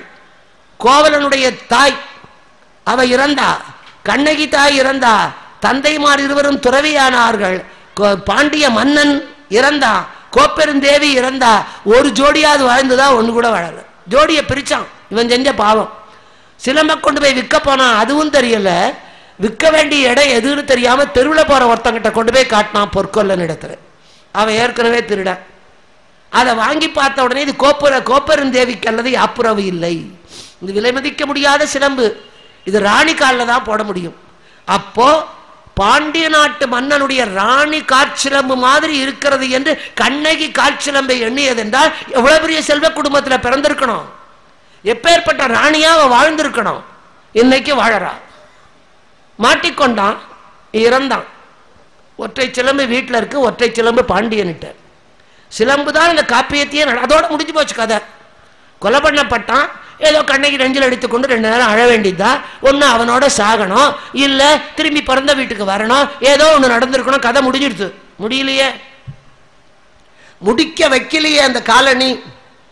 இப்ப வீட்டில் இருக்கா, கணவன் வரவில்லையே என்று இறைவனை வழிபாடு செய்து ஆட்சியர் குறைவை நடந்து கொண்டிருக்கிறது. ஊருக்குள்ள தயிர் விற்க போன மாதரி திரும்பி வர்றா. அந்த காலத்துல கிராமப்புறத்திலே எழுத்தறிவில்லாதவர்களுக்கு கூட மிகப்பெரிய ஞானம் இருந்தது. இன்னைக்கு இருக்கு. அப்போ 90% இருந்தது, இப்ப 30. காரணம் டிவி பாதிக்கு எடுத்தது, நாம பாதிக்கு எடுத்தோம், அதான் மிச்சம். அவர்களுக்கு நல்ல ஞானம், நல்ல அறிவு. அந்த தயிர்காரி வந்து சொல்றா, இப்ப என்ன சொல்லணும், கண்ணகி உன் புருஷனை கொன்னுட்டாங்கடா, செத்து போறது பெருசே இல்லையா, எல்லாரும் சாக போறோம். நெருநாள் உளனொருவன் இன்றில்லை என்னும் பெருமை உடைத்த இவ்வுலகு. நேற்று இருந்தவன் இன்னைக்கு இல்லைங்கிறதா இந்த உலகுக்கே பெருமை. 6லும் சாவு, அனுபவிக்காத வயசு. 16ல சாவு, அனுபவிக்க வேண்டிய சாவு. 60ல சாவு, அனுபவிச்சு முடிச்ச சாவு. சாவு எல்லாருக்கும் உண்டு, ஆனா எப்படி சாகிறோங்கிறதா முக்கியம். புறந்தார்கள் நீர்மல்க சாகிற்பின் அச்சாக்காடு இறந்து கொள் தக்கதுடைத்து. இமயத்தின் பனிமலையிலே காரணமில்லாமல் படையெடுத்து வருகிற மாற்று நாட்டுக்காரனோடு போனஸ் கேட்காம, சம்பள உயர்வு கேட்காம, கட்டின பெண்டாட்டி முகத்தை கூட சரியா பார்க்காம, கல்யாணம் ஆன 10வது நாள் கருவிலே இருக்கிற குழந்தை முகத்தை பார்க்காம, 5 மாத கருவாக இருக்கும் போதே விட்டு விட்டு போன அந்த மிகப்பெரிய படை வீரர்கள் எதையுமே கேட்காம நமக்காக போரிட்டு அந்த பனிபடர்ந்த இமயமலையிலே முன்னாலே விழுந்தவனை மிதித்துக் கொண்டு அவனுக்கு ஈமக்கடன் கூட இல்லாமல் போர்க்களத்திலே உயிரை கொடுக்கிறானே, அது சாவு. ஊரை கொள்ளையடிச்சு உலகில போட்டு கோடிக்கணக்கில் லட்சத்துக்கணக்கில் பொண்டாட்டி பேர்ல எழுதி வச்சுட்டு கேஸ் நிரூபணமாகி அவனை தூக்கில போட்டா என்ன, போடாட்டா என்ன, நம்ம பொறுத்த வரைக்கும் அவன் செத்தவன் தான். அதனால தீமை செய்து விட்டு தெருவில் ஓடுற ஒரு குழந்தையை காப்பாற்றுவதற்காக ஓடிப்போய் குறுக்க போயிட்டு லாரி நம்ம மேல ஏறினா அது வீரமுள்ள சாவு, விவேகமுள்ள சாவு. ஆனா நாம ஒருத்தனை லாரிக்கடியில் தள்ளி விட்டு அவனை சாகடிச்சுட்டு நாமும் தெரியாதனமா செத்து போனா அது புலையுறு மரணம். கம்பன் தான் பாடுவார், தசரதனுடைய மரணம் சாதாரண மரணம். தீர்க்கக்கூடிய வாய்ப்பு இருந்தும் கூட, வழிவகைகள் இருந்தும் கூட தீர்க்க தெரியாம செத்தவன். ராமனை காட்டுக்கு அனுப்பிட்டு இவனு கூடவே போயிருக்கிறது யார் வேண்டான்னு தடுத்தா? தீர்க்க தெரியாமல், வாக்கையும் காப்பாற்ற முடியாமல், மரபையும் காப்பாற்ற முடியாமல், தன் உயிரை விடுவதை தவிர வேறு வழியிலே விட்ட சாதாரண மரணம். ஜடாயுவோட மரணம் தெய்வீக மரணம். ராவணனை எதிர்த்து தனக்கு கைகால் இல்லை என்ற போது கூட அடா யாரா நினைத்தாய் மாதா அணையாளை யாராக மனக்கொடு நினைத்தாய் என போரிட்டு உயிரை விட்டானே அதை கம்பன் பாடுவான். தெய்வீக மரணம், தெய்வ மரணம் என் தாதை எய்தியது என்பையின் வழக்கன்றாமோ. புலையுறு மரணம், கும்பகர்ண மரணம். தீமைக்கு துணை இருந்து நான் எவ்வளவு நல்லவனா இருந்தாலும் மனைவியை பறிகொடுத்த ஒருவன் வந்து கேட்கிற போது அவனை எதிர்த்து அறமற்ற முறையிலே செய்த போரிலே நான் என்னதான் அண்ணன் பாசத்தோடு செஞ்சோற்று கடனுக்காக நின்றாலும் என்னுடைய மரணம் பழிக்கத்தக்க மரணம், புலையுறு மரணம் எனக்கு தக்கதே. இந்த 3 சாவையும் கம்பன் பேசுவான். இங்க அதே மாதிரி மரணம் என்பது எப்படி வருகிறதுன்னு முக்கியம் இல்லை, ஏன் வந்தது என்பதுதான் முக்கியம். இவன் மேல என்ன கள்வன் என்ற பழி. அவன் 1000 தப்பு பண்ணாலும் அவன் திருடல. இப்ப கண்ணகி கிட்ட போய் உன் புருஷன் செத்து போயிட்டான்னா அவன் உயிரை விட்டுருவா. அதையும் திருடன் என்று பழி சுமத்தப்பட்டு கொல்லப்பட்டான்னா பரம்பரைக்கே இழுக்கு. அந்த தயிர்காரி அழகா சொல்றா, அடி உன் புருஷன் தப்பு பண்ணல, சாட்சி. ஒரு கோர்ட்டுக்கு கேஸ கொண்டு போனா சாட்சி தயார் பண்ணிட்டு தான் போனோம். ஒரு அயோக்கியம் கொலை செய்யலேன்னு சொல்றதுக்கு 100 பொய் சாட்சி தயார் பண்ணுவான். ஆனா அந்த அயோக்கியம் கொலை செய்தான்னு சொல்றதுக்கு ஒரு நல்ல சாட்சி கூட வராது. 100 பொய் சாட்சி பொய்யை நிஜமாக்கலாம். ஆனா 1000 பொய் சாட்சி கூட ஒரு சத்தியத்தை பொய்யாக்க முடியாது. தண்ணிக்குள்ள அமர்ந்த மாதிரி மேல வரும். இவ அழகா சொல்றா, கண்ணகி உன் புருஷனை திருடன்னு சொல்லிட்டாங்க. எதை திருடினா?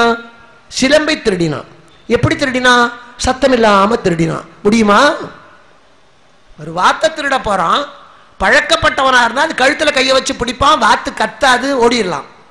இப்ப நான் போய் வாத்து திருட போனா காலை பிடிப்பேன், அது கத்துற கத்துல வர்றவன் என் காலை ஒடிப்பான். அதுக்கு ஒரு சாமர்த்தியம் வேணும். இப்ப சொல்லுகிற அவ அரைசுரை கோயில் அணியார் நெகிழம் கரையாமல் வாங்கிய கள்வனாம் என்றே, கரையாமல் வாங்கிய கள்வனாம் என்றே குறை கழல் மாக்கள் கொலை குறித்தனரே. ஒரு சாதாரண தயிர்காரி அரைசுரை கோயில் அரசனுடைய மனைவியினுடைய அந்தப்புறத்திலே அணியார் நெகிடம், வேலைப்பாடமைந்த நெகிடம்னா சிலம்பு, அரசியனுடைய காற்சிலம்பை கரையாமல் வாங்கிய கள்வனாம் என்று சத்தமில்லாம திருடினவன். அதை 2 தடவை சொல்றா. சத்தமில்லாமல் திருடினவன் கரையாமல் வாங்கிய கள்வனாம் என்றே, கரையாமல் வாங்கிய கள்வனாம் என்றே. காலிலே போட்டிருக்கிற வீர கழல்கள் கலீர் கலீர் சப்திக்கிறதே, அந்த குறை கழல் மாக்கள் கொலை குறித்தனர். கண்ணகி கெட்டிக்காரி புரிஞ்சுக்கிட்டா. முதல்ல நேத்தித்தான் இந்த ஊருக்கு கோயிலுக்குள்ள போய் மாட்டிக்கிட்டோம்னா போன வழியிலேயே வந்துகிட்டு இருப்போம். தெற்கு வாசல் எது வடக்கு வாசல் எதுன்னு தெரியாது. அப்ப அந்த காலத்துல புதுசா வந்தவன் இவன். இவனுக்கு அரசனுடைய அரண்மனைக்கு வழி தெரியறதே கஷ்டம். அப்படியே அரண்மனைக்கு வழி தெரிந்தாலும் அந்த புறத்துக்குள்ள நுழைகிறதுங்கிறது சாமானியமான விஷயம் இல்லை. அந்த புறத்துக்குள்ள நுழைந்தாலும் அரசியனுடைய நகைகள் வைத்திருக்கிற இடம் எங்கேன்னு தெரியாது. அதை கண்டுபிடிச்சு ஒருவன் ஒரே நாள்ல நுழைஞ்சானா நம்பவே முடியாது. அப்படியே நுழைஞ்சாலும் அந்த சிலம்ப எங்க தொட்டாலும் கலீர் கலீர்கும். உள்ளுக்குள்ள பூரா பரல்கள். சாதாரண பெண்களுடைய தண்டையில இளந்த கொட்டை போட்டிருப்பான், இதுல முத்து பரல்களும் மாணிக்கமும். அதை எடுத்தாலே கலீர் கலீர் சத்தம் கேட்கும். இப்போ அந்த உள்ள நுழைகிறதே கஷ்டம், அந்த புறத்தில் நுழைகிறது அதை விட கஷ்டம், நகை வைக்கிற இடம் தெரிஞ்சு போறது அதை விட கஷ்டம். அதுல எல்லாத்த விட கஷ்டம் சத்தமே இல்லாம அந்த சிலம்பை எடுக்கிறது ரொம்ப கஷ்டம். அது முடியாது என்பதற்கு இந்த திருடினவர்களை பிடித்தார்களே, அவன் காலில் கழல் போட்டிருந்தால அது சத்தம் போட்டதுல இருந்து இது மாதிரி தானே அதுவும் சத்தம் போடும். ஒரு காக்கா கருப்பா இருக்கு காக்கான்னு கத்துதுன்னா உலகத்தில் இருக்கிற எல்லா காக்காயும் கருப்பா தான் இருக்கும், காக்கான்னு கத்தும். இது காகதீய நியாயம். இனம் இனத்தை காப்பாற்றும் பழமொழி. முத்தொள்ளாயிரம் ஒரு அற்புதமான நூல். அதை மேடை ஏற்றணும். 90 பாட்டு தான் நமக்கு கிடைச்சிருக்கு. ஒவ்வொன்றும் ஒரு ரத்தனம். அது அதுல ஒரு பாட்டு வரும். பாண்டிய மன்னன் வீதி உலா வருகிறான். ஒரு பெண் பார்க்கிறான். பார்க்கிற போது மன்னனை பார்த்தோடனே இவளுக்கு அவன் மேல ஆசை. அவன் தற்செயலா இப்படியே பார்த்துட்டு வரான். அவன் யாரையும் குறிப்பா பார்க்கல, இப்படி பார்த்துட்டு வரான். இவன் இந்த பக்கம் பார்த்தபோது அந்த பெண் இந்த ஓரத்துல நின்னான். தன்னைத்தான் பார்க்கறான்னு அவன் நினைச்சுக்கிட்டான். அதனால அவன் என்ன நினைத்தா, பாண்டிய மன்னனுக்கு என் மேல ஆசை, எனக்கு பாண்டிய மன்னன் ஆசைன்னு காதல். அவங்க அம்மா பார்த்தா இவளை வெளியவே விடலை. உணவு செல்லவில்லை, உறக்கம் கொள்ளவில்லை, பாலும் கசந்தது, படுக்கை நொந்தது, உள்ளே போட்டு பூட்டிட்டான். இவளை வெளியவே விடாமல் இந்த பொண்ணு இழைச்சி போயிட்டான். இந்த உடம்பு இழைச்சா முதல்ல இழைக்கிறது இந்த தோல் தான். தோல் தான் இழைக்கும். அவன் சொல்லுவோம் சட்டையெல்லாம் லூஸாக போச்சு, நாம் இழைச்சி போயிட்டோம்னு சொல்ல மாட்டோம். சட்டையெல்லாம் டைட்டாக போச்சு, நாம் குண்டாயிட்டோம் ஒத்துக்க மாட்டோம். அதனால இங்கே தோல் தான் முதல்ல இழைக்கும். தோல் இழைக்க இழைக்க கை எலும்பு வரும். இந்த கழக்கூடிய சக்தி வளையலுக்கு தான் உண்டு. என்ன உடம்பு இழைச்சாலும் சங்கிலி கழண்டு கீழே விடாது, என்ன உடம்பு இழைச்சாலும் காது தோடு கழண்டு கீழே விடாது, வளையல் தான் கழண்டு விழும். இப்போ இவன் இழைச்சி போயிட்டா பாண்டிய நாட்டிலே கடலிலே இருந்து சங்கெடுத்து சங்கரித்து வளையல் போடுவது அர்த்தம். அதான் அக்கீரர் குலம். கீறு கீர் என்று சங்கருக்கும் குலம், சங்கரனார்க்கு ஏது குலம்பர். அது சங்கு வளையல். இன்னைக்கு வங்காளத்தில் சங்கு வளையல் தான் நம்ம தாலி மாதிரி அவங்களுக்கு. இப்போ இந்த வளையல் என்னாச்சு, இழைச்சி போனோம், இப்படி கிழண்டிடுது. கிழண்டி இது வரைக்கும் வந்துடுது. இந்த முட்டு தடுக்குது, இன்னும் கொஞ்சம் நேரம் போனால் விழுந்துடும். அந்த நேரத்தில் மறுபடியும் பாண்டியன் உலா வர்றான். வரும்போது எக்காலம் முழங்குகிறது, முரசு முழங்குகிறது, சங்கம் ஊதுகிறார்கள். இந்த சங்கு வளை இது வரைக்கும் வந்துடுது, அந்த சங்கு ஊதுது. இது ரெண்டும் ஒரே குலம். அந்த சங்கு சத்தத்தை கேட்ட உடனே இந்த சங்குக்கு சந்தோஷம் வந்ததா, இவளுக்கு பாண்டியனை பார்க்க போகிறோன்னு உற்சாகம் வந்ததா, உடல் பருத்தது. இதுவரைக்கும் அந்த வளையல் மேல உள்ள போயிடுது. இனம் இனத்தை காப்பாற்றியது. செய்யார் எனினும் தமர் செய்வர் என்னும் சொல் மெய்யாதல் கண்டாய் விளங்குடாய். யார் செய்யலைன்னாலும் கண்ணுல பட்டா இமைக்கு வலிக்குமா புருவத்துக்கு வலிக்குமான்னு கேள்வி கேட்பாங்க. 1000 இருந்தாலும் கஷ்ட காலத்தில் சொந்தக்காரங்க ஓடி வந்து உதவுவார்கள். இப்போ செய்யார் எனினும் அடுத்தவங்க செய்யலைனாலும் தமர் செய்வர் என்பது சத்தியம். அது எப்படி தெரிந்தது? கையார் வரிவளை எப்படி நின்றது? வையார் கோமார் புரிந்து எங்க புரிவளை போந்தி எங்க கண்டு கையார் வரிவளை நின்றார். அந்த சங்கு சத்தத்தை கேட்டு இந்த சங்கு சாகாம பிழைச்சது, இனம் இனத்தை காப்பாற்றியது. அது மாதிரி இந்த கடல் போடுற சத்தத்துல அந்த கடலும் ஒலிக்கும்னு தெரியும் இல்லையா? சத்தமில்லாம திருடினான், சத்தமில்லாம திருடினான்னு சத்தம் போட்டு சொல்லி கொன்றார். கண்ணகி புரிஞ்சுக்கிட்டான். அப்போ சாட்சியை எடுத்து கொடுத்தவள் மாதரி. சிலம்பு தாண்டி சாட்சி, அது எப்போ ஒலிக்கும், அதான் சாட்சி. உடனே போனா ஒற்றை சிலம்பை ஏந்தி கொண்டா. பாய்திரை வேலி படுபொருள் அனைத்தையும் காய்கதிர் செல்வனே நீ அறிவாய். உலகத்துல குடிசைக்குள்ளேயும் கோட்டைக்குள்ளேயும் நுழைகிற கதிரவனே உனக்கு தெரியும் என் புருஷன் திருடனா. நேர போறா ஒத்த சிலம்போட. இந்த சிலம்பு ஆரம்பத்திலே அவள் கல்யாணத்திலே காற்சிலம்பாக தொடங்கி அவன் ஏழையாகிவிட்டேன் என்று சொன்ன போது அவன் கைச்சிலம்பாக மாறி மதுரைக்கு அது வணிகச் சிலம்பாக நடைபோட்டு அங்கே அவன் இறந்து போவதற்கு அதுவே காரணச் சிலம்பாக மாறி இப்பொழுது காரிய சிலம்பாக இவன் கையில நிற்குது. நேர போனா அந்த சிலம்பு இல்லை என்றால் நியாயம் கிடைத்திருக்காது. கண்ணகி நின்று இருக்க மாட்டா, உலகத்திலே கற்பு பிழைத்திருக்காது. நேர போறா, சிலம்ப கையில ஏற்றி கொண்டு போகிறார். எத்தனை பேர் சாட்சியோடைய போறோம், நம்ம எத்தனையோ படத்துல பார்க்கிறோம். இதற்குரிய சாட்சி இங்க வந்துகிட்டே இருக்காரு, தயாராகிட்டே இருக்காரு, இனிமே தான் வருவார். பல சமயத்தில் கடைசி நேரத்தில் சாட்சி கால வரி விட்டுருவோம். இங்கே சிலம்பு சாட்சியை கையோட கொண்டு போறான். எத்தனை வக்கீல் சாட்சியை கூடவே கூட்டிட்டு போறாரு, தயார் பண்ணி விட்டுட்டு ஃபீஸை வாங்கிட்டு போயிடுவார். ஜெயிச்சாலும் அவருக்கு கவலை இல்லை, தோத்தாலும் கவலை இல்லை. இப்போ சிலம்போட போய் நின்ன ஒருத்தி இவ தான். ஒரு வக்கீல் தான் சிலம்போட போனான். அந்த சிலம்பு தான் அவளுக்கு தைரியம். கட்டின கணவன் துணைக்கு வரல, பெற்ற தாய் தந்தையர் துணைக்கு வரல, மாமனார் மாமியார் துணைக்கு வரல, சோழ மன்னன் துணைக்கு வரல, பூம்புகார் சமுதாயம் துணைக்கு வரல, மதுரையில இருக்கிற மாமன்னன் துணைக்கு வரல, அடைக்கலம் கொடுத்த வீடு துணைக்கு வரல. அவ காற்சிலம்புதான் அவளுக்கு துணையா வந்தது. எடுத்துக்கொண்டு போய் நிற்கிறா. போன உடனே ஒரு மிகப்பெரிய உண்மையை நமக்கு கற்றுக் கொடுத்தா. இன்னைக்கும் பல கையெழுத்து வாங்க, அதுக்கு வாங்க, இதுக்கு வாங்கன்னு ஆஃபீஸ்க்கு போறோம். ஒன்று சொல்லித்தரேன். நீங்க பேங்க்குக்கு போனாலும் சரி, தாசில்தார் ஆஃபீஸ்க்கு போனாலும் சரி, கலெக்டர் ஆஃபீஸ்க்கு போனாலும் சரி, நேர கலெக்டரையோ தாசில்தாரையோ பேங்க் மேனேஜரையோ போய் பாருங்க. அதை விட்டுட்டு அந்த பியூன் கிட்ட கொஞ்சம் பார்க்கணுங்க, மேனேஜர் இருக்காருங்களா? அன்னைக்கு நந்தனாருக்கு கூட நந்தி விலகித்து, இன்னைக்கு பியூன் விலக மாட்டான். யாரையா நீ? ஒரு கையெழுத்து வாங்கினாங்க, நாளைக்கு தான் கடைசி நாள். பையா அதெல்லாம் இப்போ பார்க்க முடியாது, போ, துரத்தி விட்டுருவான், பார்க்க விட மாட்டான். அதே ஒரு துண்டை போட்டுக்கிட்டு வருவார் ஜபர்தஸ்தா ஒரு ஆள். என்ன முனுசாமி நல்லா இருக்கியா, உன் பிள்ளைகளும் நல்லா இருக்கா, ஐயா எங்க பங்கையா. இந்த வெட்டி ஜம்பத்துக்கு இருக்கிற மரியாதை இந்த நாட்டில் உண்மைக்கு இல்லை. அவனை என்னைக்கு வெட்டி போடணும். நான் போக மாட்டேன், தள்ளியா இந்த போவேன். நேரம் நடந்தா நடக்குது, நடக்காட்டா போகுது. இவனை கேட்டு என்ன போக வேண்டியது? அதான் இது உங்கள் பேங்க்னு எழுதியிருக்கான். திருடனெல்லாம் உங்கள் பேங்க்னு உள்ள நுழையிறான். பணம் போட்டு வச்ச நாம மட்டும் ஏன் வெளியே நிற்கணும்? ஓங்க உள்ள நேரம். பள்ளிக்கூடத்துக்கு அட்மிஷனா, காலேஜுக்கு அட்மிஷனா, நேரம் போய் பிரின்சிபால பாருங்க. கொடுத்தா கொடுக்குறான், கொடுக்காட்டி போறான். கேட்கறத கேட்டுலாம் இல்லையா? ஊதர சங்கம் ஊதுவான். அது எதுக்கு? இந்த த்ரூ த ப்ராப்பர் சேனல் எல்லாம் அதை கண்ணகி கிட்ட இருந்து கத்துக்கணும். வந்து நிக்கிறா வாயிற்காப்பாளன். அதுல எப்படி நிக்கிறா? பிச்சைக்காரி. அழுது அழுது வீங்கின கண்ணீர், தலையில விழுந்து புரண்டு உடம்பெல்லாம் மண்ணு ஒட்டி. சோழ நாட்டு பெண்ணு, முகத்தை பார்த்தாலும் இந்த நாட்டு பெண் இல்லைன்னு தெரியுது. பாண்டிய நாட்டில் கொஞ்சம் கல்வி கிளை ஜாஸ்தி, சோழ நாட்டில் கொஞ்சம் மந்தி கிளை இருக்கும். அப்போ இங்க பார்க்கிறா அந்த காவலாளர் வெளியே துரத்துறதுக்கு அத்தனை குவாலிஃபிகேஷன் இருக்கு.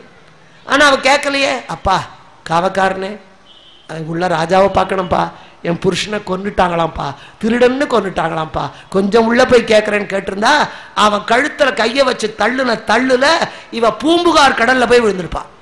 ஆனா என்ன கேட்டா? ஒன்ன என்னடா நான் கேட்கறது? வாயிலோயே வாயிலோயே, இறைமுறை பிழைத்தோன் வாயிலோயே. சாதாரண இல்ல, வாயிலோயே வாயிலோயே. காவல்காரனே, யாருக்கு காவல்காரன்? அறிவரை போகிய பொரியரு நெஞ்சத்து இறை முதல் பிழைத்தோன் வாயிலோயே. உள்ள இருக்கிறது தெய்வமானா அதுக்கு ஒரு பூசாரி தேவை. உள்ள இருக்கிறது ஒரு மண்ணாங்கட்டி, அதுக்கு அதுக்கு ஒரு பூசாரி. உள்ள இருக்கிற ராஜாவுக்கு அறிவும் இல்லை, உணர்ச்சியும் இல்லை, நியாயமும் இல்லை. அறிவரை போகிய பொரியரு நெஞ்சத்து இறை முதல் பிழைத்தோன் வாயிலோய். கணவனை இழந்தார், ஒரு இணையறி சிலம்பொன்று ஏந்திய கையால் கணவனை இழந்தால் கடையகத்தாள அறிவிப்பாய அறிவிப்பாயன்னு சொல்றையான்னு கேட்கல. போய் சொல்லுடா சொல்லு, போய் சொல்லுடா சொல்லு. கோபத்தில் சொன்னான், போய் சொல்லுடா சொல்லு. அவன் பயத்தில் என்ன பண்ணான்? 2 தடவை சொல்றாளாக்க நினைச்சிட்டான். அறிவிப்பாயே அறிவிப்பாயே. உள்ள போனான், ராஜாவை பார்த்தான். நீ இனிமே ராஜாவா இருக்க போறதும் இல்லை, உன்னை வாழ்த்துறதுக்கு நான் காவக்காரனா இருக்க போறதும் இல்லை. இதுதான் லாஸ்ட் சான்ஸ், இதுதான் கடைசி காட்சி. 5 இடம் வாழ்த்திடுறேன்ட்டான். இனிமே வாழ்த்த போறதில்ல. செழிய வாழி, தென்னம்பொறுப்பின் தலைவா வாழி, பழியோடு படரா பஞ்சவா வாழி. நீ பழி இருந்தா வாழ மாட்டையா, பழி வந்து வாசல்ல நிக்குது. அவ கொற்றவையா தெரியல, துர்கையா தெரியல, தாட்டுகன் பேருரம் கிழித்த பெண்ணும் அல்லள். ராஜா பார்த்தான், கொண்டு வாணும், கூட்டிட்டு வாணும். வாயில் வந்து காட்ட இவ போறா, உள்ள போறா. போன உடனே கண்ணில் கண்ணீர். அந்த கண்ணீர் கணவனுடைய இழப்புக்காக அல்ல, தர்மம் செத்துவிட்டதே என்பதற்காக. கண்களிலே கண்ணீர், கையிலே சிலம்பு நிற்கிறார். திமிரோட கேட்கிறான் பாண்டிய மன்னன், நீர்வார் கண்ணை எம்முன் வந்தோ யாரையோ நீ மடக்கொடி. அழுதுகிட்டே வந்திருக்கேடி, அழுதவளால் எதையும் சாதிக்க முடியாது. அவனுக்கு தெரியல, அல்லற்பட்டு ஆற்றாத அழுத கண்ணீர் என்றோ செல்வத்தை தேய்க்கும்பட. வயிற்றெரிச்சலோட கண்ணீர் பெருக சாபம் கொடுத்தா குடும்பம் வாழாது. அவனுக்கு தெரியல, அழுதுகிட்டே வந்திருக்க, யாரோ சொல்லி கொடுத்து வந்திருக்க. நீர்வார் கண்ணை எம்முன், எங்கிட்ட வந்து நிக்கிறிய, நீ யாரு? ஒரே வார்த்தை பார்த்தா. என்ன கேட்ட? அழுதுகிட்டே வந்திருக்கேன். ஏமா ராஜாவான எம்முன்னால நிக்கிறேன், நான் ராஜாவையே பார்க்கலையா? நீ வேறு கூஜாயா? என் நாட்டுக்கே சோழ நாடு அரசன்னு பேரு. சிம்மாசனத்துல உட்கார்ந்து இருக்கிறவனெல்லாம் மந்திரி இல்லை, அதெல்லாம் முக்கா மந்திரி. ரீ எடுத்துட்டா மந்தி. யாருக்கிட்ட நியாயம் இருக்கோ நேர்மை இருக்கிறதோ அவன் தான் ஆட்சி பொறுப்புக்கு தகுதி ஆய்ந்தவன். செருப்பு உட்கார்ந்தா கூட செருப்புக்கு தகுதி இருந்தா மரியாதை உண்டு, மரியாதை இல்லாத உட்கார்ந்தா நாற்காலியும் தகுதி இழந்து விடும். இப்ப கேட்கிறாவோ, என் நாடு இருந்ததையா, அங்க மனுஷனுக்கு இல்ல, ஒரு புறாவுக்காக தன் உடம்பையே அறுத்து கொடுத்தவன் சிவி சக்கரவர்த்தி. தன்னுடைய பிள்ளை கன்றுக்குட்டி மேல தேரோட்டி கொன்று விட்டது என்பதற்காக, நீதிக்கு நீதி உயிருக்கு உயிர் என்பதற்காக தன் மகனையே தேர்காலில் போட்டு தானே ஏற்றி கொன்றவன் மனுநீதி சோழன். அப்பேற்பட்ட ஊர் யாருமா, ராஜாவையே பார்க்காத மாதிரி எம்முன் வந்தோங்கிறியே. எப்பேற்பட்ட புல்லுரு புன்கண் தீர்த்தோன் அது எள்ளறு சிறப்பின் இமையவர் வியப்ப. புல்லுரு புன்கண் தீர்த்தோன் அன்றியும் வாயிற் கடைமணி நடுநா நடுங்க. ஆவிற் கடைமணி முகுநீர் தான் தன் நெஞ்சு சுட. தன் அரும்பெறல் புதல்வனை ஆழியின் மடித்தோன் பெரும்பெயர் புகாரே என்னூர். இன்னைக்கு பசுமாடு வந்து வாசல்ல மணி அடிச்சா பாலை கறந்து தோலை வாணியம்பாடி ஆலைக்கு அனுப்பிட்டு இவன் போயிடுவான். ஆனா அத்தனையும் செய்தானே அப்பேற்பட்ட சோழ நாடு என் நாடு. அங்கொண்டு பிச்சைக்கார பயலடா என் புருஷன். ஏசாச்சிறப்பின் இசை விளங்கு பெருங்குடி மாசாத்துவான் மகன், அரசனுக்கே கடந்தரக்கூடிய மிகப்பெரிய செல்வன் மாசாத்துவான் மகன். இங்கே வந்தான் விதி ஊழ்வினை துறப்ப. எதுக்கு வந்தான்? திருடவல்லையா, என் கால் சிலம்பு பகர்தல் வேண்டி. நீ எவ்வளவு அழகா சொல்றவன் கேட்காத கேள்விக்கு.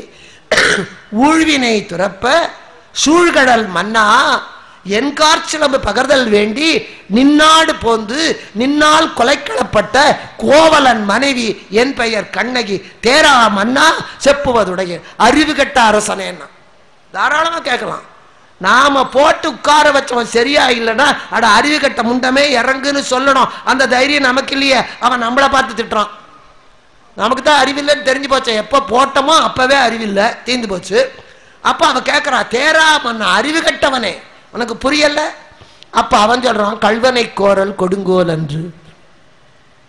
கண்ணகி ஒரே வார்த்தை சொன்னான், என் புருஷன் கல்வன் இல்லை, இது என் சிலம்பு, இது இந்த கடையில தான் வாங்கித்து, இதோட சேதாரம் இத்தனை, இது செய்கூலி இத்தனை, இது மாத்து இத்தனை, இன்ன தேதியில வாங்கித்து, எங்க அப்பா வாங்கி, இதெல்லாம் சொல்லல. அவ புருஷன் கல்வன் அல்ல என்பதற்கு நாம இருந்தா வேண்டாத வார்த்தைகளை வக்கீல் பேசிக்கொண்டே இருப்பா. ஜட்ஜ் அத்தனையும் கேட்டு தூங்கிட்டு தள்ளி வைக்கிறேன் பார். அவ்வளவுதான். அவர் கேட்டாரானே தெரியாது, தள்ளி வைக்கிறேன், தீர்ந்து போச்சு. நச்சுன்னு சொல்லணும். இவ ஒரே வார்த்தையில சொன்னான், அவன் கல்வனை கோரல் கொடுங்கோல் என்று திருடனை கொல்லுவது நியாயம். இவ ஒரே வார்த்தை சொன்னான், என் கால் சிலம்பு மணியுடை அரியே. என் கால் சிலம்புல மாணிக்கண்டா.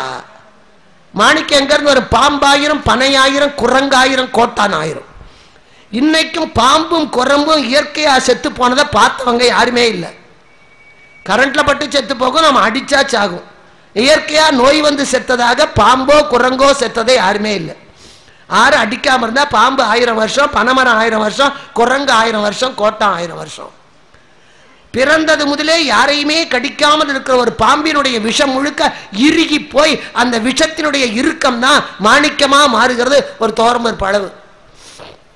இப்ப கடையில் விற்கிறதெல்லாம் மாணிக்கம் இல்லை, சும்மா சிவப்பு கல். அப்ப அவ சொல்றா, அப்பேற்பட்ட ஒரு மாணிக்க கல்லுக்கு ஒரு பாம்பு 1000 வருஷம் வாழணும், யாரையும் கடிக்க கூடாது. அப்படி அப்பேற்பட்ட அரிதான மாணிக்கம் ஆண்டவனுடைய சிரசிலே இருக்கலாம், மன்னனுடைய மணிமுடியில இருக்கலாம். ஆனா என் கால் சிலம்பல எங்க அப்பா போட்டு வச்சாருடா. அப்ப எவ்வளவு பெரிய பணக்காரன். எங்க அப்பா மாநாய்க்கன் என் கால் சிலம்புல மாணிக்கத்தை போட்டு வச்சிருக்கான். அவன் நுட்பத்தை பாரு. நீ பாண்டிய நாட்டு மன்னன், பாண்டி நாடு முத்துடைத்து, உன்னுடைய மனைவியினுடைய கால் சிலம்பே உன்னாட்டிலே கிடைக்கிற முத்துக்களைத்தான் போட்டிருப்ப. என் நாட்டில முத்து வாய்தானே தப்பான தீர்ப்பு சொல்லியது. வினைவிளை காலம் ஆதலின் சினையலர் வேம்பன் தேரானாகி தாழ்பூங்கோதை தங்கார் சிலம்பு கண்டிய கல்வன் கையது ஆகில் கொன்ற சிலம்பை கொணர்கன்னு சொன்னது இந்த வாய். அந்த தப்பு செஞ்ச வாயில மாணிக்கம் போய் தெரித்தது. அவன் நல்லவன். இவனும் வழக்க நீட்டிக்கல. நீதிபதியின் தீர்ப்பை உடனே சொன்னா, சிலம்பு தீர்ப்பை சொல்லிவிட்டது தப்பு. உடனே பொன்சை கொல்லன் தன் சொல் கேட்ட யானோ அரசன் யானே கல்வன். யான் நோ அரசன், நான் அரசன் இல்லை, யான் ஏ கல்வன். இன்னைக்கெல்லாம் சொம்ப திருடினா போட்டு அடி அடின்னு அடிக்கிறான். லட்சக்கணக்கில் கோடிக்கணக்கில் திருடினா ஏசி என்ன, வீட்டு சாப்பாடு உங்க வாணியம்பாடி பிரியாணி என்ன, டிவி என்ன, படுக்கிறதுக்கு கட்டில் என்ன, ஃபேன் என்ன, அது ஏ கிளாஸ் கைதி. அவன் ராஜா சொல்லிட்டான், நான் நோ அரசன், யான் ஏ கைதி, யானே கல்வன், யானோ அரசன். கீழே விழுந்தா அவனை கையெடுத்து கும்பிட்டு இறந்தா. அரசி பார்க்கிறா, அம்மா கணவனை இழந்தார்க்கு காட்டுவது இல். வளைந்த செங்கோலை தன் உயிர் கொடுத்து நிமிர்த்திய மன்னவனோடு அவளும் விழுந்தா. அந்த சிலம்பு ஒற்றை சிலம்பு. ஒண்ணு யோசிக்கணும், இவ தன் கை கால் சிலம்பை போட்டு உடைக்கல. இதோட ஜோடி சிலம்பு உங்ககிட்ட இருக்கு, என் புருஷன்கிட்ட எடுத்ததை கொண்டு. இப்ப 4 சிலம்பு இருக்கணும். கோப்பெருந்தேவி சிலம்பு 2, கண்ணகி சிலம்பு 2.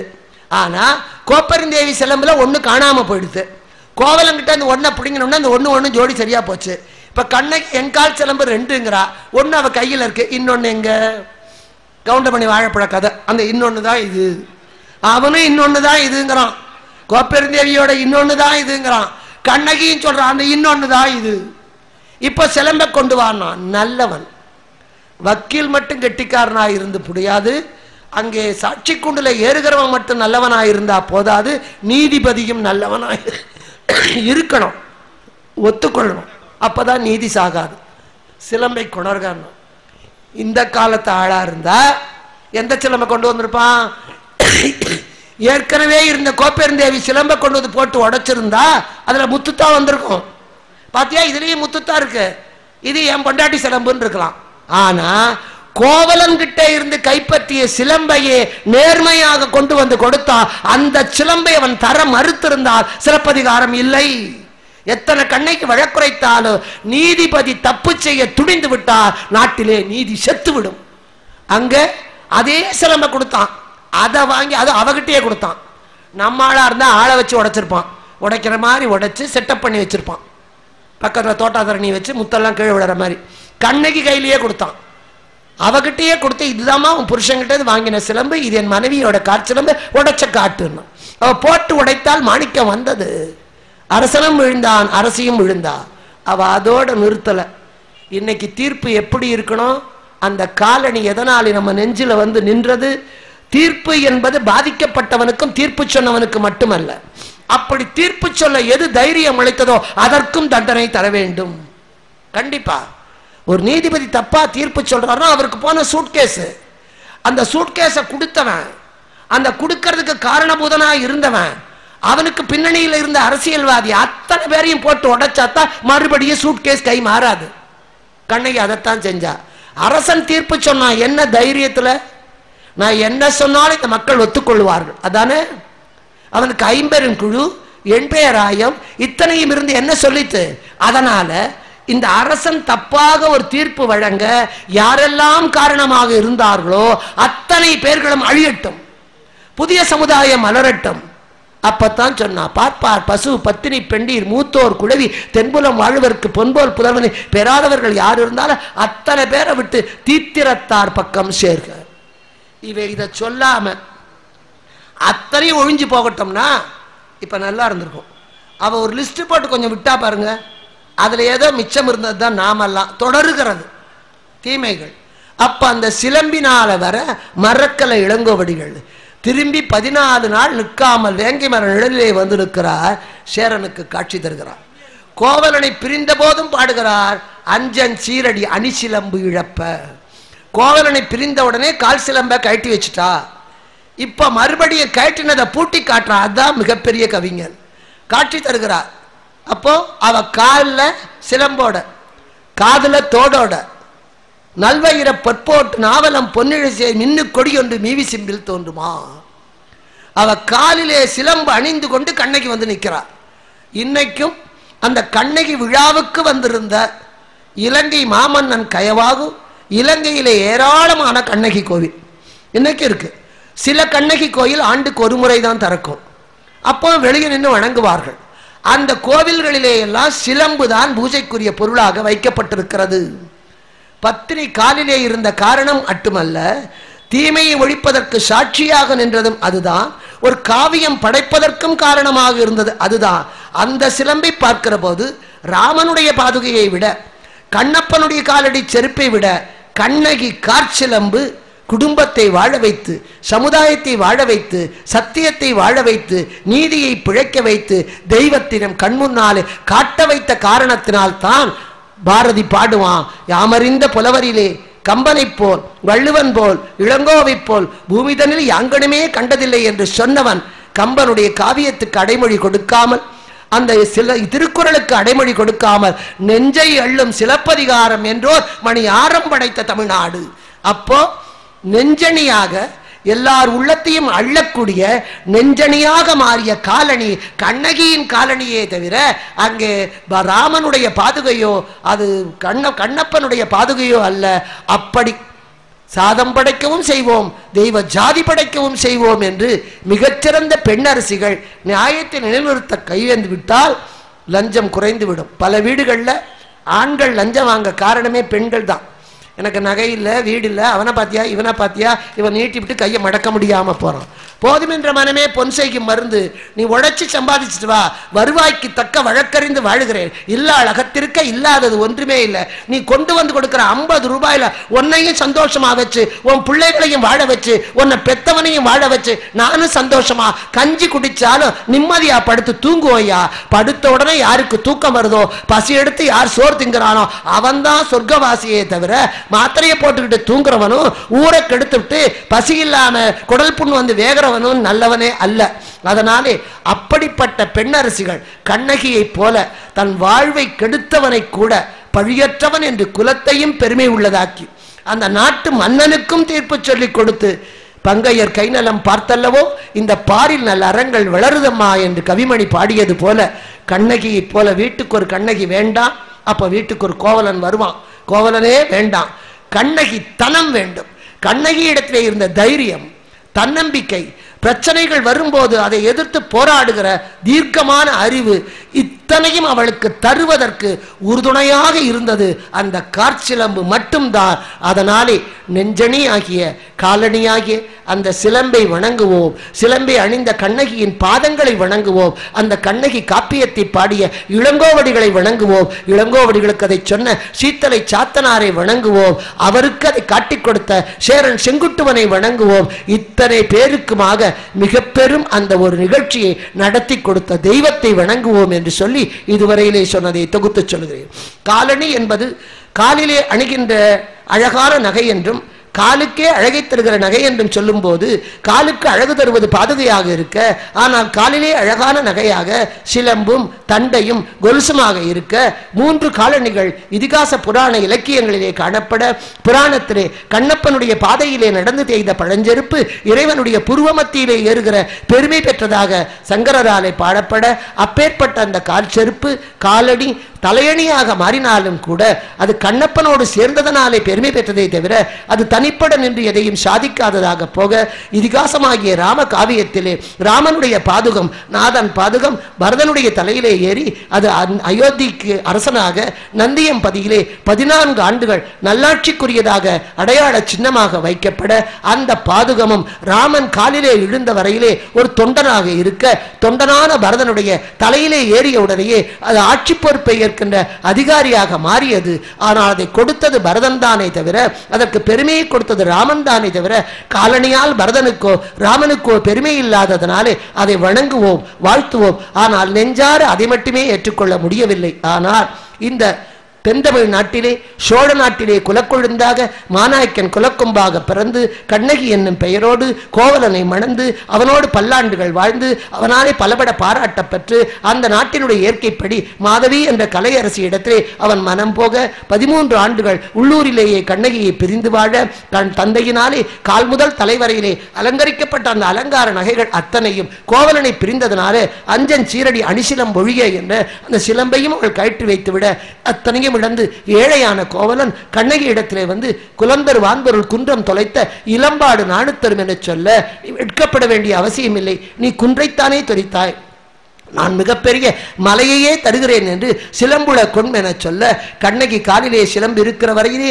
அவள் அடிமையாக வண்ணச்சீரடி மண்மகள் அறிந்தவளாக வாய் திறந்து பேசாதவளாக இருக்க, ஆனால் எப்பொழுது அந்த சிலம்பு கோவலன் கைக்கு மாறியதோ அப்பொழுதே அவள் படி தாண்டி, ஏன் பூம்புகாரை தாண்டி சோழ நாட்டை தாண்டி மதுரை வரையிலே நடக்கிற அளவுக்கு ஒரு தன்னம்பிக்கையும் தைரியமும் பெற்றவளாக, கணவனையே போற்றா ஒழுக்கம் புரிந்தீர் என்று அத்தனை காலத்துக்கு பிறகு பேசக்கூடிய தைரியம் மிக்கவளாக அந்த சிலம்பை அவளை மாற்றி கொடுக்க, சிலம்பை விற்க போனவன் தவறாக பழி சுமத்தப்பட்டு இறந்த போதும் மாதரியினாலே தெரிந்து கொண்ட கண்ணகி ஒற்றை சிலம்பை ஏந்தி கொண்டு அந்த சிலம்பையை சாட்சியாக வைத்து அதிகாரம் படைத்த மன்னவனுக்கே நீதி வழங்கி அவன் வாய் முதல் மாணிக்கம் தெரிக்க, யானோ அரசன் யானே கள்வன் என வீழ்ந்திறக்க, அப்பொழுது மனைவியும் கணவனை இழந்தார்க்கு காட்டுவது இல் என கோப்பெருந்தேவியும் இறக்க, அதன் பிறகு தீத்திரத்தார் அனைவரையும் சுட்டுவிட்டு அந்த கண்ணகி சேர நாட்டுக்கு வந்து நெடுவேல் குன்றம் அடி வைத்து ஏறி அங்கே வேங்கை மர நிழலே ஒற்றை முலை பத்தினியாக நிற்க, அதை குன்றக்குறவர் செங்குட்டுவனுக்கு சொல்ல, நம் நாடு அடைந்த பத்தினி கடவுளை பரசல் வேண்டும் என இருந்து கல்லெடுத்து கனக விசையர் முடித்தலையிலே வைத்து கொண்டு வந்து அற்புதமாக கண்ணகிக்கு கோவில் எடுக்க, அந்த கோவிலை எடுத்து குடமுழுக்கு விழா செய்த போது கண்ணகி மறக்காதவளாக காலிலே சிலம்போடு பொன்னஞ்சிலம்பு புனை மேகலை வைரக்கை நல்வயிர பற்றோட்டு நாவலம் பொன்னிழை சேர் மின்னு கொடியொன்று மீவிசுவில் தோன்றுமால் என கழட்டி வைத்த சிலம்பை காலிலே அணிந்து கொண்டு சர்வாலங்கார பூஷிதியாக தெய்வத்திரு தோற்றத்தை கொடுத்து நன்னடை நல்கல் வேந்தற்கு கடனே என சோழ மன்னனுக்கும் அரசியல் பிழைத்தோர்க்கு அறமே கூற்றாகும் அப்பா என்று அந்த பாண்டிய மன்னனுக்கும் வெஞ்சினம் வாய்ந்த பின்பு அல்லது வீரர்களுடைய பெருமை தெரியாது என சேர மன்னனுக்கும் 3 பெரும் மன்னர்களுக்கும் முப்பெரும் நீதியை நினைத்து இன்று வரையிலே தெய்வமாக அவள் நின்று மாறி அம்மனாக மழையை தருபவளாக எல்லோரையும் வாழ வைக்கிறவளாக இருக்க, அவளோடு சேர்த்து அந்த ஆலயங்களிலே வழிபடத்தக்க பெருமை பெற்றதாக சிலம்பே இருக்க, சிவனுடைய கோயிலிலே சூலத்துக்கோ முருகனுடைய கோவிலிலே முருகன் இருக்கிற போது வேலுக்கோ மரியாதை இல்லை.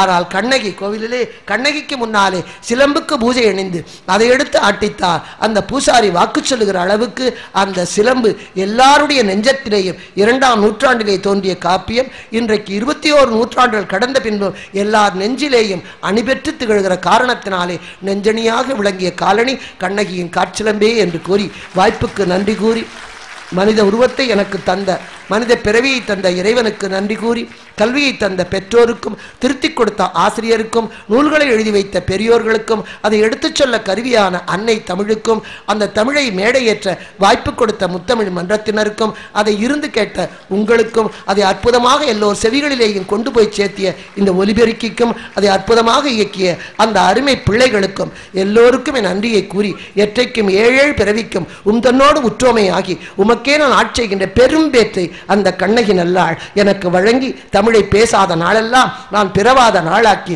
அதை பேசுகிற பேச்சிலேயே என் மூச்சு ஒடுங்குகிற ஒரு மகத்தான மரணத்தை இறைவன் எனக்கு அருள வேண்டும் என்று பிரார்த்தித்துக் கொண்டு வாய்ப்புக்கு நன்றி கூறி விடைபெறுகிறேன். இந்த தகவல் உங்களுக்கு பிடிச்சிருந்தா லைக் பண்ணுங்க, உங்க ஃப்ரெண்ட்ஸுக்கு ஷேர் பண்ணுங்க, மறக்காம எங்க சேனலுக்கு சப்ஸ்கிரைப் பண்ணுங்க.